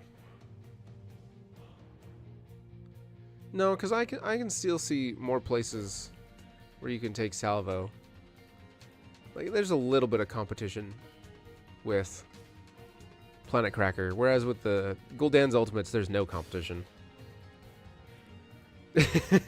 Yeah, add a new tier, add F tier.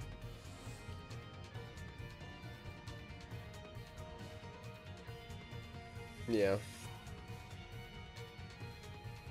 Yeah. No, that looks good to me.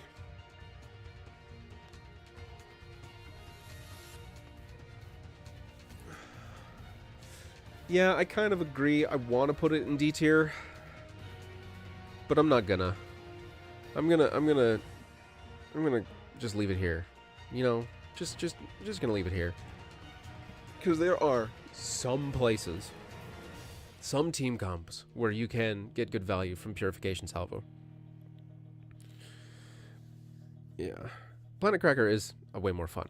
I agree. I do like the big laser beam. Should play a game after the tier list. I got a lot of stuff to do. I've got this big video I'm working on. Spoilers. It's Asmodan. Because people have been asking me to do longer form content, deeper dives onto the talents and all that sort of thing. And so this entire week I've been working on a more in-depth video for Asmodan because I had already done it and he was on my mind and I know a lot, so I can talk about him quickly and easily, and I got about half of it done yesterday, and I would like to get it out Monday, but that's probably not going to happen. It's probably going to come out midweek next week, if I'm being honest. But I got to get that done, and then there's some stuff I got to do around the house, and then I got other plans later tonight, so I don't have time for a game of Heroes after this. I'm sorry. Yepers. We'll see how that does. If it does well, then I will do more of those. If it does not do well, then I'll have to think of something else. Because the channel is doing fairly well, I have to say. I'm pretty happy with it. I wish it was bigger. I wish it would grow faster. But it's growing at a healthy pace. We'll hit 5,000 subs a lot sooner than I expect. Very tempting. Sorry. I've got stuff to do. Back on track. Oh, Nova. Oh, Nova. I'm sorry, baby. I love this hero, but holy hell is she just fucking useless. I basically only play her in no healer games. And so I admit that's just like a troll pick. I'm just capitalizing on the fact that no one can heal themselves and I can do free damage because I'm invisible and have long range. Precision Strike. 100 mana, 50-second cooldown. After a 1.5 second delay, deal a bunch of damage in a circle. And it's a global. 50-second cooldown is pretty quick. Well, it's on the quicker side of averages for ultimates. Global is really nice. Delete minion waves. Hit heroes that are escaping. Surprise that Abathur. I'm gonna put it here. Yep. The level 20 ultimate makes it even better, but, you know, unfortunately, we're not talking about level 20. I think you can get plenty of value from this spell. It adds some much-needed area damage to Nova's kit. You can help it finish off your combos. You can surprise people with it. Just the other day, I was team fighting with the 4 in a lane, but I was also keeping an eye on the 1v1 in the solo lane and used Precision Strike to help the duel end in my team's favor. I think it's a pretty good spell. It's not very complicated, it's just damage, but the global range and the short-ish cooldown, I think, keeps it out of B tier. And triple tap, C tier, right with all the other lock-on ultimates. Because you can kind of use triple tap like a Pyroblast. It does a bunch of damage, 100 mana, 100-second cooldown, fires 3 shots, bang, bang, bang, which will hit the first hero or structure they come in contact with. Like a Pyroblast. It actually does more damage than Pyroblast, because Pyro does 810 damage at level 10, and triple tap does 372 per shot.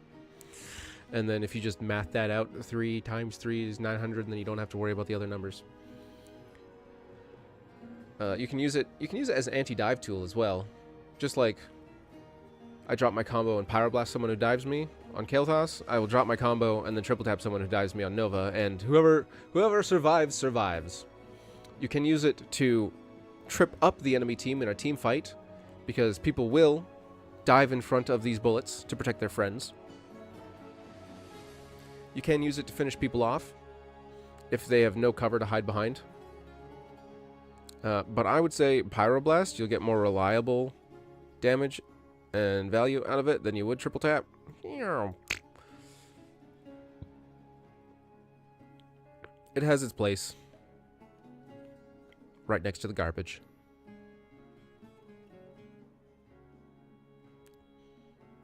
It's just okay.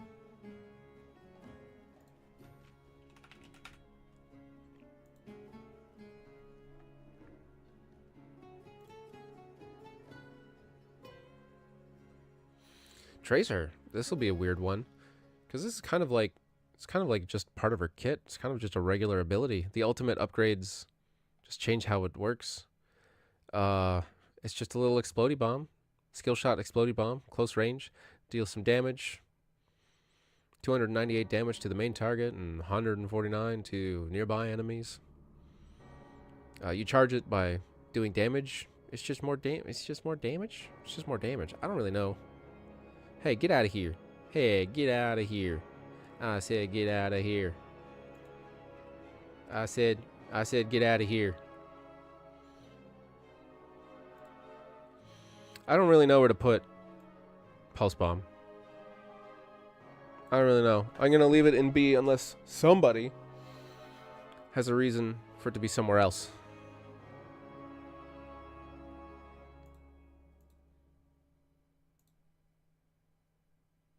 Because I don't know. I'm just going to leave it there. Somebody help me. Somebody help me. I don't know where to put Pulse Bomb. I don't know what to do with it. Well, actually, let's like look at the talents. I gotta look at it at least.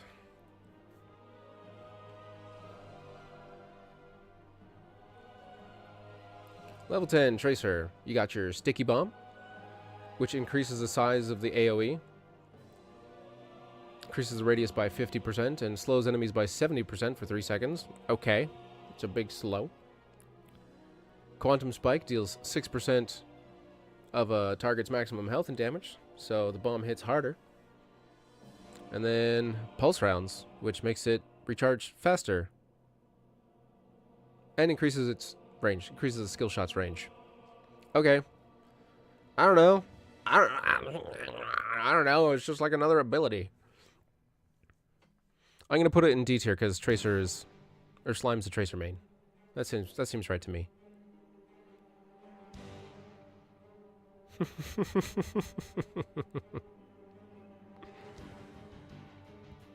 I don't know. I'll just keep it there.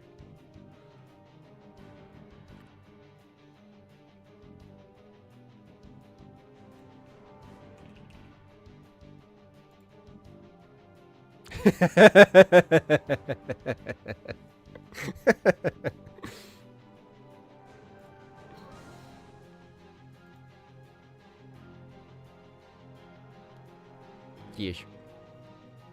Anyways, moving on. Vala, Reign of Vengeance. 50 mana, 50-second cooldown, 2 charge ultimate. That is a rectangular skill shot that stuns enemies for 0.25 seconds. It kind of hits weird.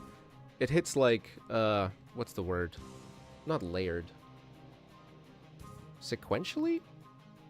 It starts from one side of the triangle and goes to the other. So it's not like a instant blast. It kind of staggers its way towards the end of the skill shot. It adds some crowd control to Vala's kit, so she can peel, she can follow up. It does okay damage, you know, it does fine. Is it super scary? I wouldn't say it's terrifyingly scary. Yeah, I think it's just I think it's okay. I think it fills out the holes in Vala's kit. Maybe A tier? Maybe? I'd put it in A tier. I can be convinced. Somebody convince me to put it in A tier.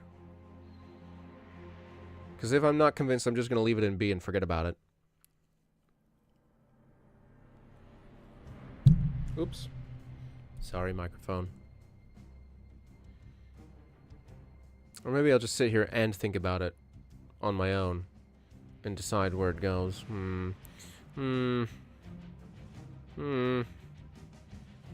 Yeah, actually, now that I look at it,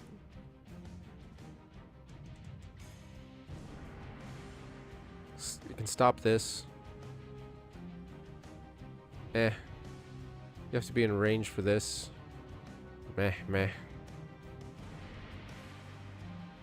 Yeah, that looks better. Definitely better than the drill. Can stop this. Can stop this. Can stun this. Yeah, you're right. What was I thinking? Putting that in B tier. I wasn't thinking.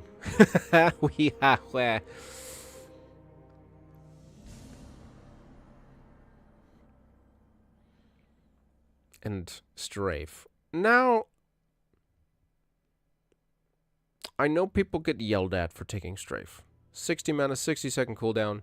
Turns Vala into basically a damage aura. She can still move and vault while strafing, so she's not totally locked out of her kit. And it lasts for 4 seconds.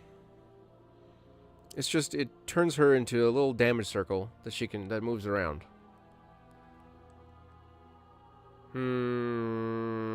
Just damage, hey? Just damage.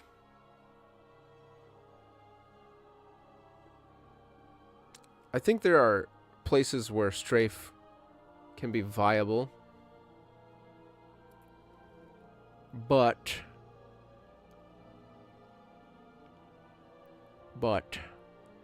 I think they are few and far between. And you will definitely get a lot of hate if you choose wrong. Because people like it when you stun things for them so they don't have to aim.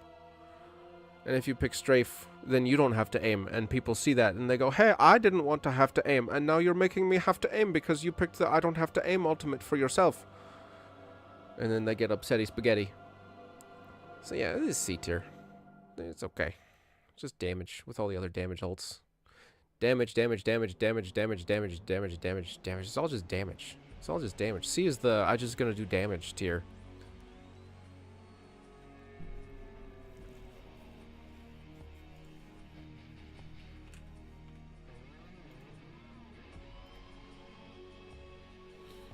Oh, this is gonna be easy. Jaina. One of the first heroes you can get in the game. I personally think they need to change. Excuse me. I personally think they need to change 2 of the 3 heroes that you can start with. I think Muradin is a fantastic choice for new players. I think Jaina is a bit of a misleading damage hero for new players. And I think Tyrande is just wrong. I don't think you should subject a new player to Tyrande whatsoever. That's just silly. Hello, David. Hello. We are nearly done here, and then I do have to go after this. But for now, Ring of Frost. 70 mana, 70-second cooldown. After a short 1.5 second delay. Shortish. Deals 310 damage and roots enemies caught in the ring. The ring part of the ring, not the inside of the ring. Not the donut hole. The ring part of the donut. For 3 seconds. And the ring will stay on the ground for 3 seconds afterwards. That slows, chills anyone that walks through it. This is a no-brainer. Boom! This can end fights. This can start fights. This can end fights. This can end games if you hit it well. It's easier to hit than you'd expect. Jaina has to get pretty close to the fight anyways. And the ring has got this wonky hitbox which can catch people off guard.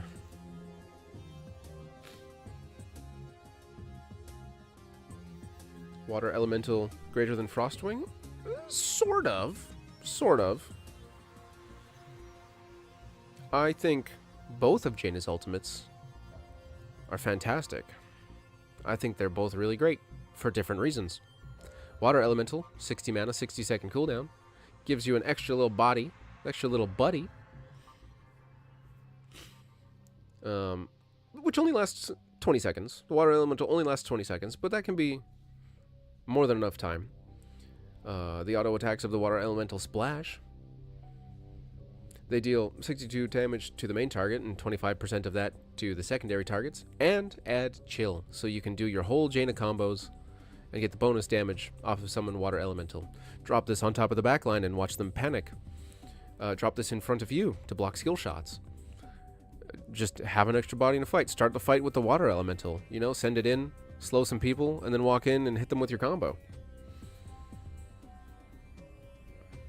I think it provides a lot more utility and safety to Jaina than Ring of Frost.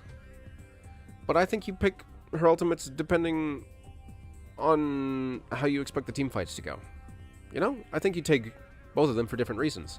And so they are both, and they're both strong. So I think there's a healthy competition between either Jaina's ultimates. Wintermute is very strong. Very powerful. I do like me some Wintermute. Questings. Ding, ding, ding, ding, ding. Sure does. Gotta love those dings. Yeah, Jaina's got some good ultimate choices.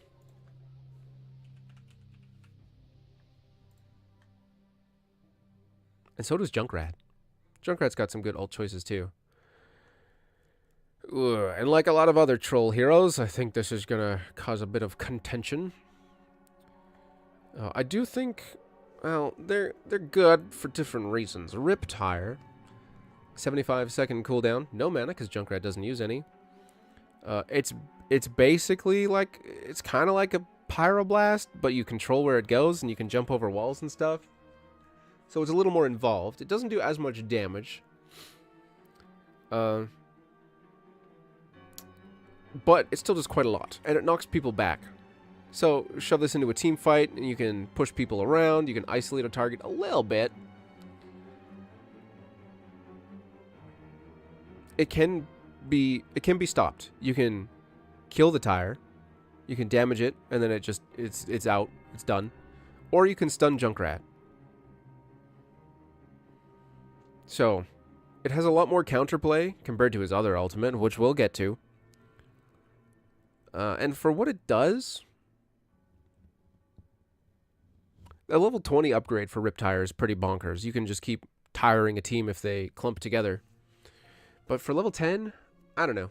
I think it sits comfortably with all the other, I'm just going to do some damage ultimates.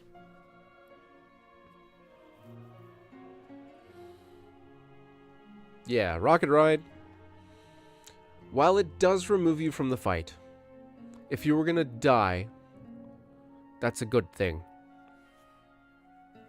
You can control your team, turning the fight from a 5v5 into a 5v4, and you might get back in time to fight on equal terms.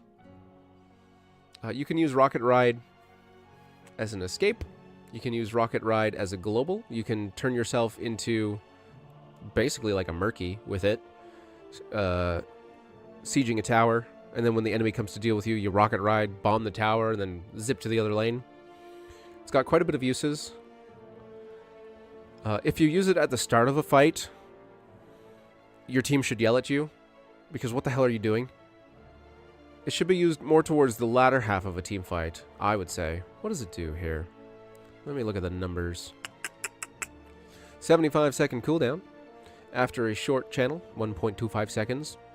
Let's go for a ride! Junkrat launches into the air, and then he can decide where he lands. Boof! Which will, kaboom, blast an area, and leave behind his grenades. So it can deny an area a little bit. And then you get a really fast mount until you dismount or take damage. Then you can zip back to the fight. I do think it's pretty good because it can offer some utility. It's not S tier though, because you gotta know when to use it. If you use it too soon, you're trolling your team. You just are.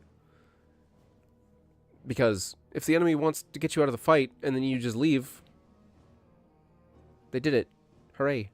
They made you leave. They want you gone and you leave. You did what they wanted. And then now it's a 5v4. And you're going to take what? Like 6 to 8 seconds to get back, maybe? Maybe more? Depending on the size of the map. That's a long time in a team fight. It's okay. I like it. It's pretty funny in ARAM. It's a full heal in ARAM. It's really strong in ARAM.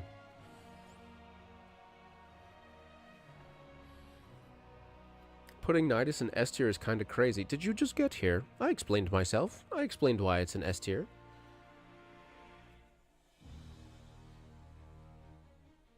If you don't know why, feel free to go back and watch that part of the video. You know?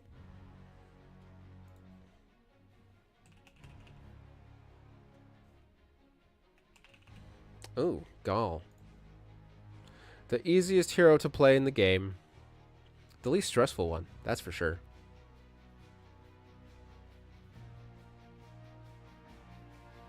How can we fix Gul'dan's ultimate? I'm assuming you mean Reign of Destruction. because fear is good enough already. I would, I'd like to see infernals added to Reign of Destruction. If you summoned a couple of demons that just schmooze around a little bit, make it like a better siege tool, or you could block skill shots with it. Something to make it compete with the fear. I don't know. Maybe less RNG. Maybe it doesn't take up as much space, so that the damage is more condensed, more reliable.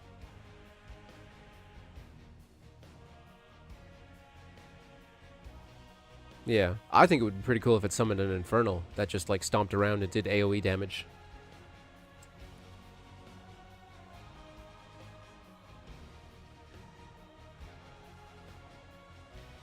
Where was I? Ah, yes, Gaul. Shadowbolt Volley. This one has the potential to do a ton of damage, and it can do even more at level 20 when the Shadowbolt pierces, but it's very hard to aim. It's very leggy. And I'm not talking about latency. It lags behind your cursor significantly.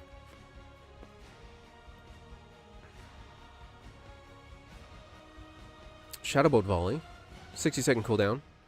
Fires off 20 Shadow Bolts over 4 seconds, which deal 87 damage to the target. 87 times 20, level 10. There you go. It fires towards your mouse, but like I said, it lags behind quite a bit. It's not reliable. It can get people out of your face, though. But there's a better tool for that anyways, which is far more reliable. I think it's C tier. I think it has its place, but it's not fantastic. Planet Cracker better than Salvo? Global. Planet Cracker also better at finishing people off, provided you have the combo. Salvo just doesn't do that much damage. I'm sorry, it just doesn't. I don't know about you, but I've never fought against a Phoenix that has taken Salvo and been scared out of my pants. Usually I'm like, oh, okay, cool. He took Salvo. Now I don't have to worry about getting blasted from across the map.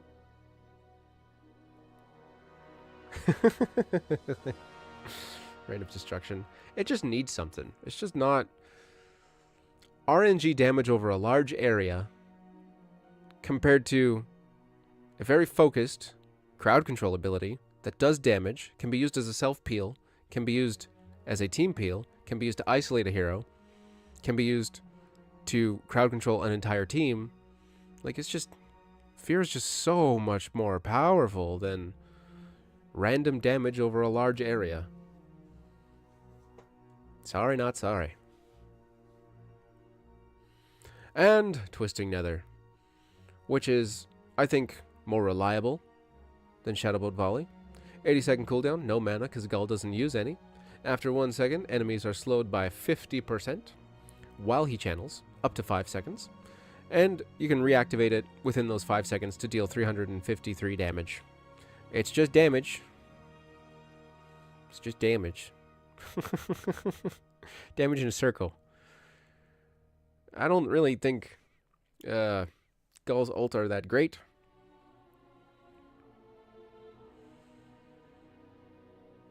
Kind of, but your whole shtick as Gull is just to do damage.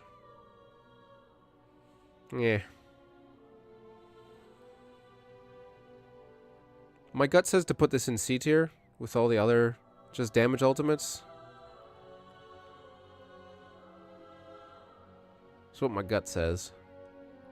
It's what my feelings say. Let's think about it though. 50% slow around Cho'Gall. Spooky. You don't want to be around Cho'Gall, and if he keeps you around, you're gonna have a bad time. This is for keeping people close, and Shadowbolt is for keeping people away. I'm gonna put this in B, but like at the very bottom of B.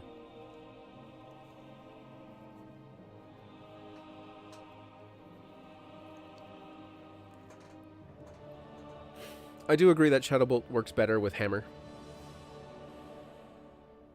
because it's both about keeping people away from you. The hammer can knock people away, and you don't want to eat a bunch of Shadow Bolts. I mean, you don't want to be next to Cho'Gall as much as possible, really. But if he's blasting you with Shadow Bolts constantly, it hurts even more. And this is for it kind of keeps you close. You know, Cho will go the grabby ult, and then you take Twisting Nether and slow them so that Cho can bully them like crazy.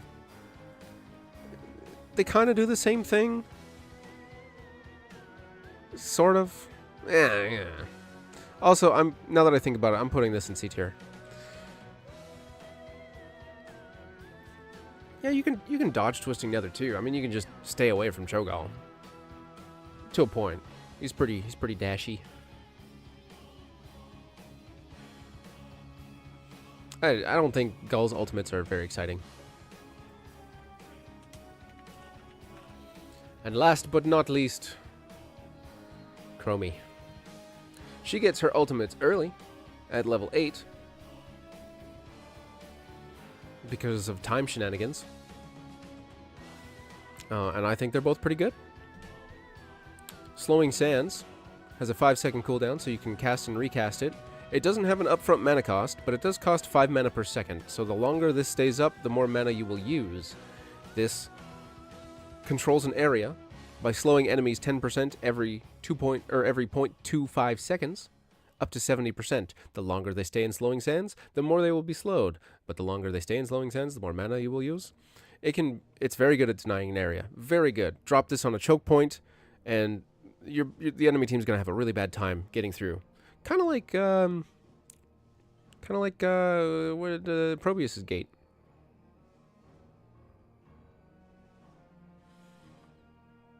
I think it's very strong. It doesn't do any damage.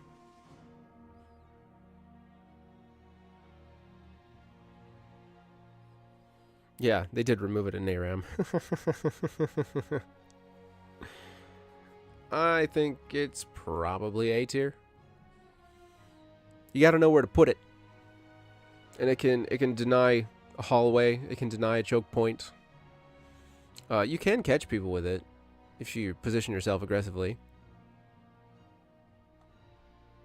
But you can also catch people with Temporal Loop, and you don't need to position as aggressively. 60 mana, 50-second cooldown. Point and click on a hero, and then 3 seconds will go by, and they will be teleported back to the spot you clicked them at. Your basic abilities recharge 500% faster for 3 seconds after casting the spell, which means you will always have your combo ready to blast the sucker when they get teleported back to Temporal Loop. It can prevent people from running away. If that target is made unstoppable, they do not get looped, however. So there is a little bit of counterplay.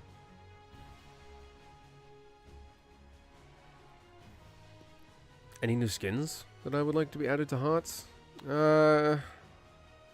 Ragnaros needs new skins. Although I read that the reason Ragnaros doesn't have that many skins is because he has the most assets on his model. And so it would take a lot.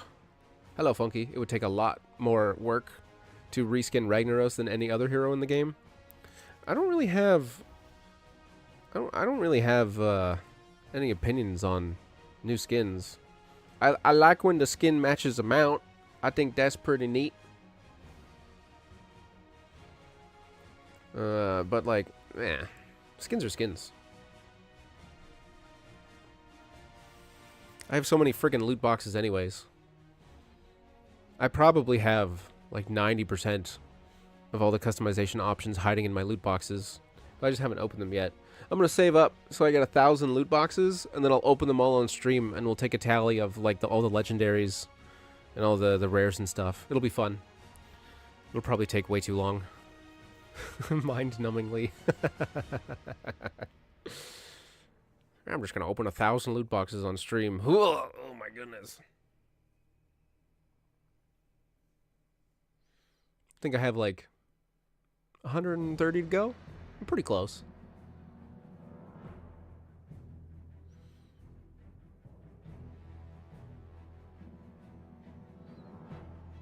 Let's see.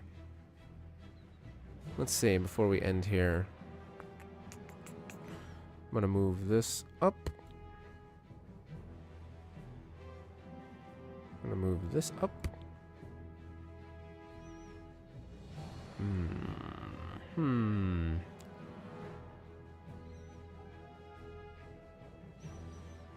I'm gonna move these up. Move this up.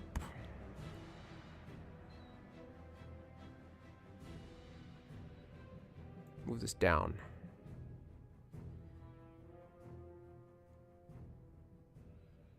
These together. Move this down-ish.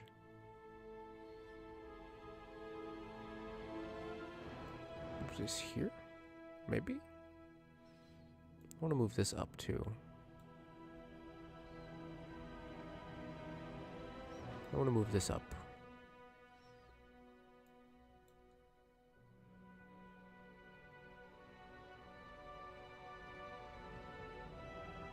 I want to move this up.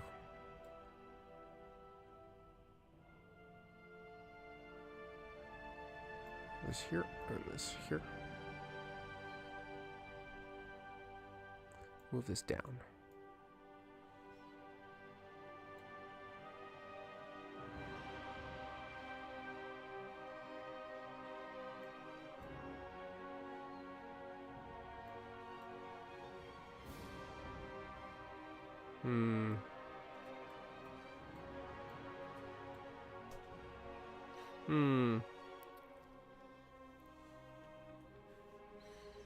Do I have any interest in uploading Hitman 3 content?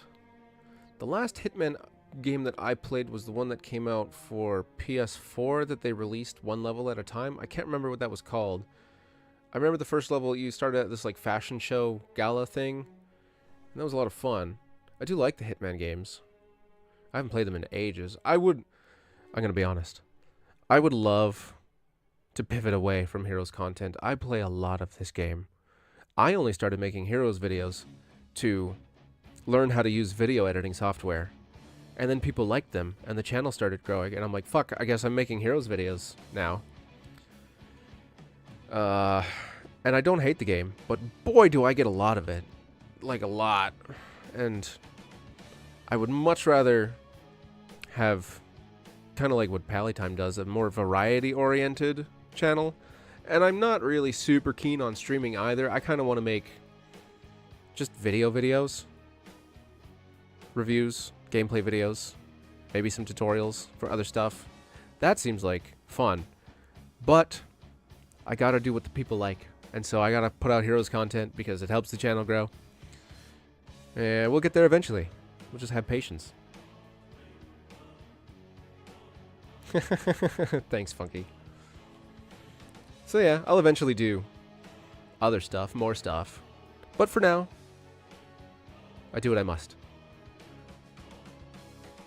Yeah, you and your Night Ring. I know you and your Elden Ring. I'm just garbage at Dark Souls games. I'll get my computer upgraded and fixed. And then I'll stream that blind playthrough on Twitch for you. And then you can stop bothering me about it. Where was I? Ah, yes. B tier, B tier, B tier, B tier. Maybe this one higher. Maybe this a little higher. I would put this a little higher as well. It's more reliable. Put this a little lower. No, that seems right.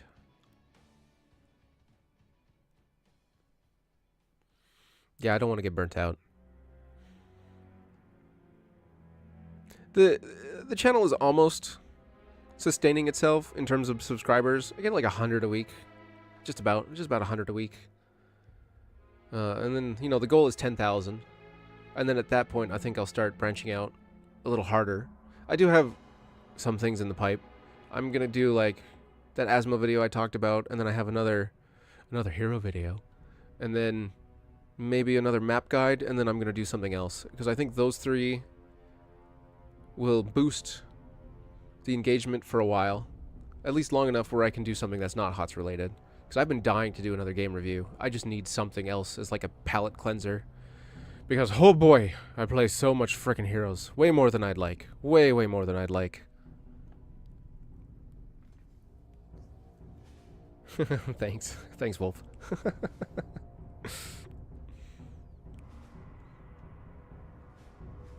Let's see.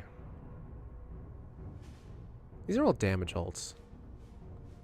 I don't really feel like moving any of these. These are all kind of like in the same spot, really. I don't know. This looks good to me. What do you guys think? Does this look good? This looks good to me. I like this.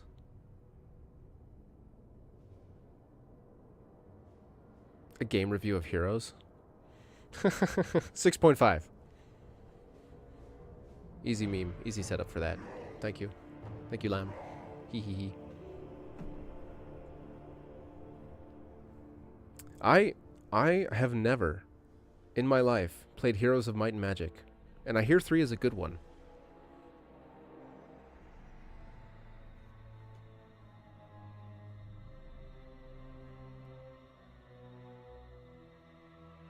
I've heard from many people whose opinions I respect that I would really, really like Heroes of Might and Magic 3. So we'll add that one to the list. Like I said, 3 more Heroes videos. We'll see how those do, and then I'll branch out and try another. Well, I got some plans. I got some plans. Plans on plans on plans. I know who you are. I know who you are. Give me some credit here. I'm not a total fool.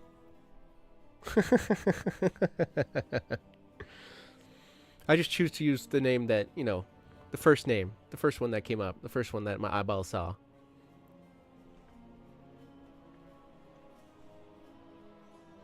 And Stellaris.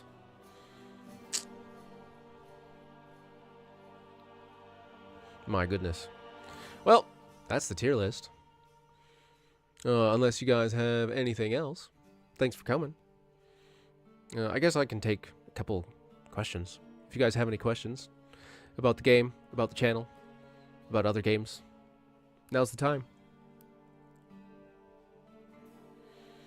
I need to spend like a month learning how to play Stellaris, though. Like you need to sit down and take a course for those games. It's Paradox, right? It's a Paradox game.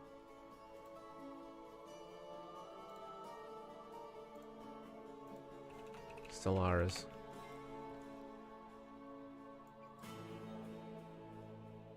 Yeah, Paradox. Yeah, you need to like sign up to a night course.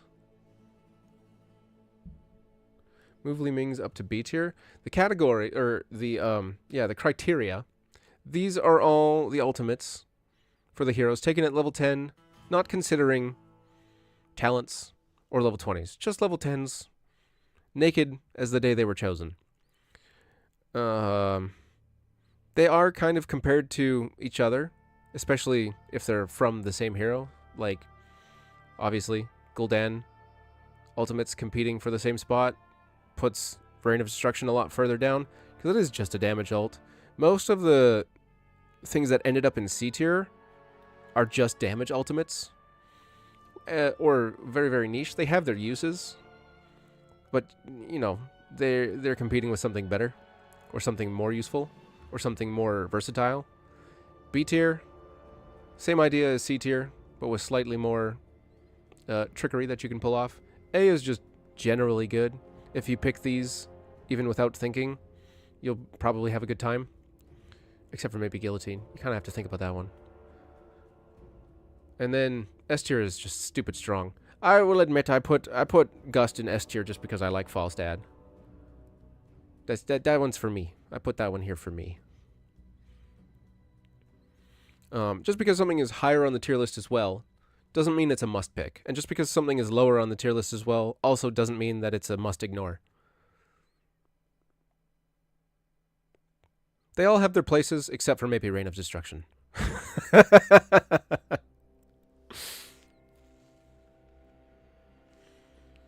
Kind of underrated. I mean, I don't really see a lot of Sylvanas, personally. What about Chromie? Chromie gets her ultimates at level 8. Actually, Chromie doesn't get her ultimates at level 10. Yes, I get it. You know what I mean. Stop being cheeky.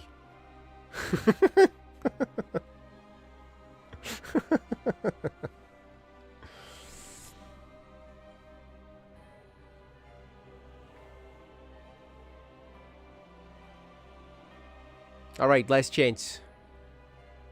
Last chance. Looking at my fake watch here. Just a couple more seconds, then I'm out of here. I got stuff to do.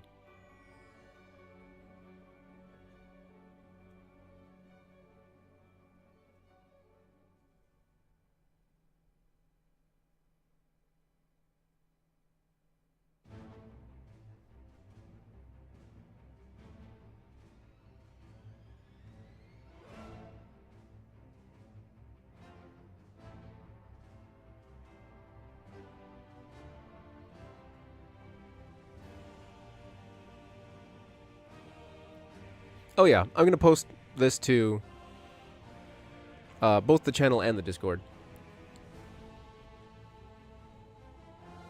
What is my actual favorite ultimate in the game in general? Jeez. My most favoritist one to use? Well, I'm kind of tilted towards the ones I see in front of me.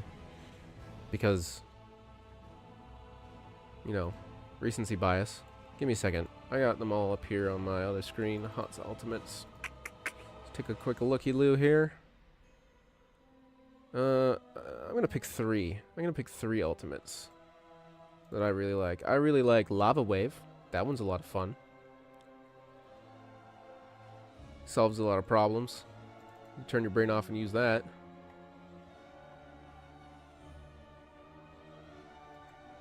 That's 1.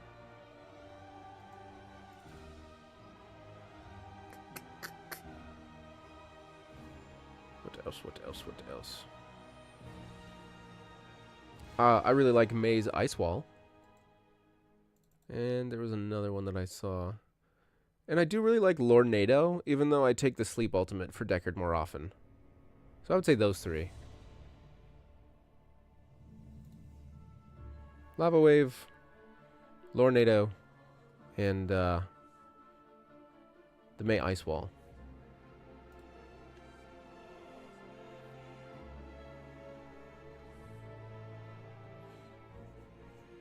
I prefer to pick for the situation, but sometimes I just brain off and play the build.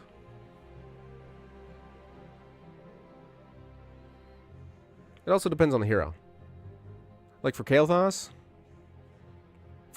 I try to make an excuse to take Pyroblast, but then I just go Phoenix anyways. You know? You know?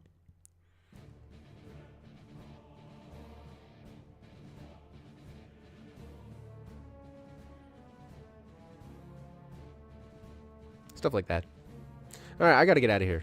Thanks for coming, guys. If you haven't yet, like, comment, and subscribe. It really helps the channel. And then we got, I believe we got, one more of these? No, we did Bruisers. We did Ranged Assassins. Or Melee Assassins and Tanks? Goodness gracious. Whatever. I gotta go. Thanks for coming, guys. I'll catch you later. Bye.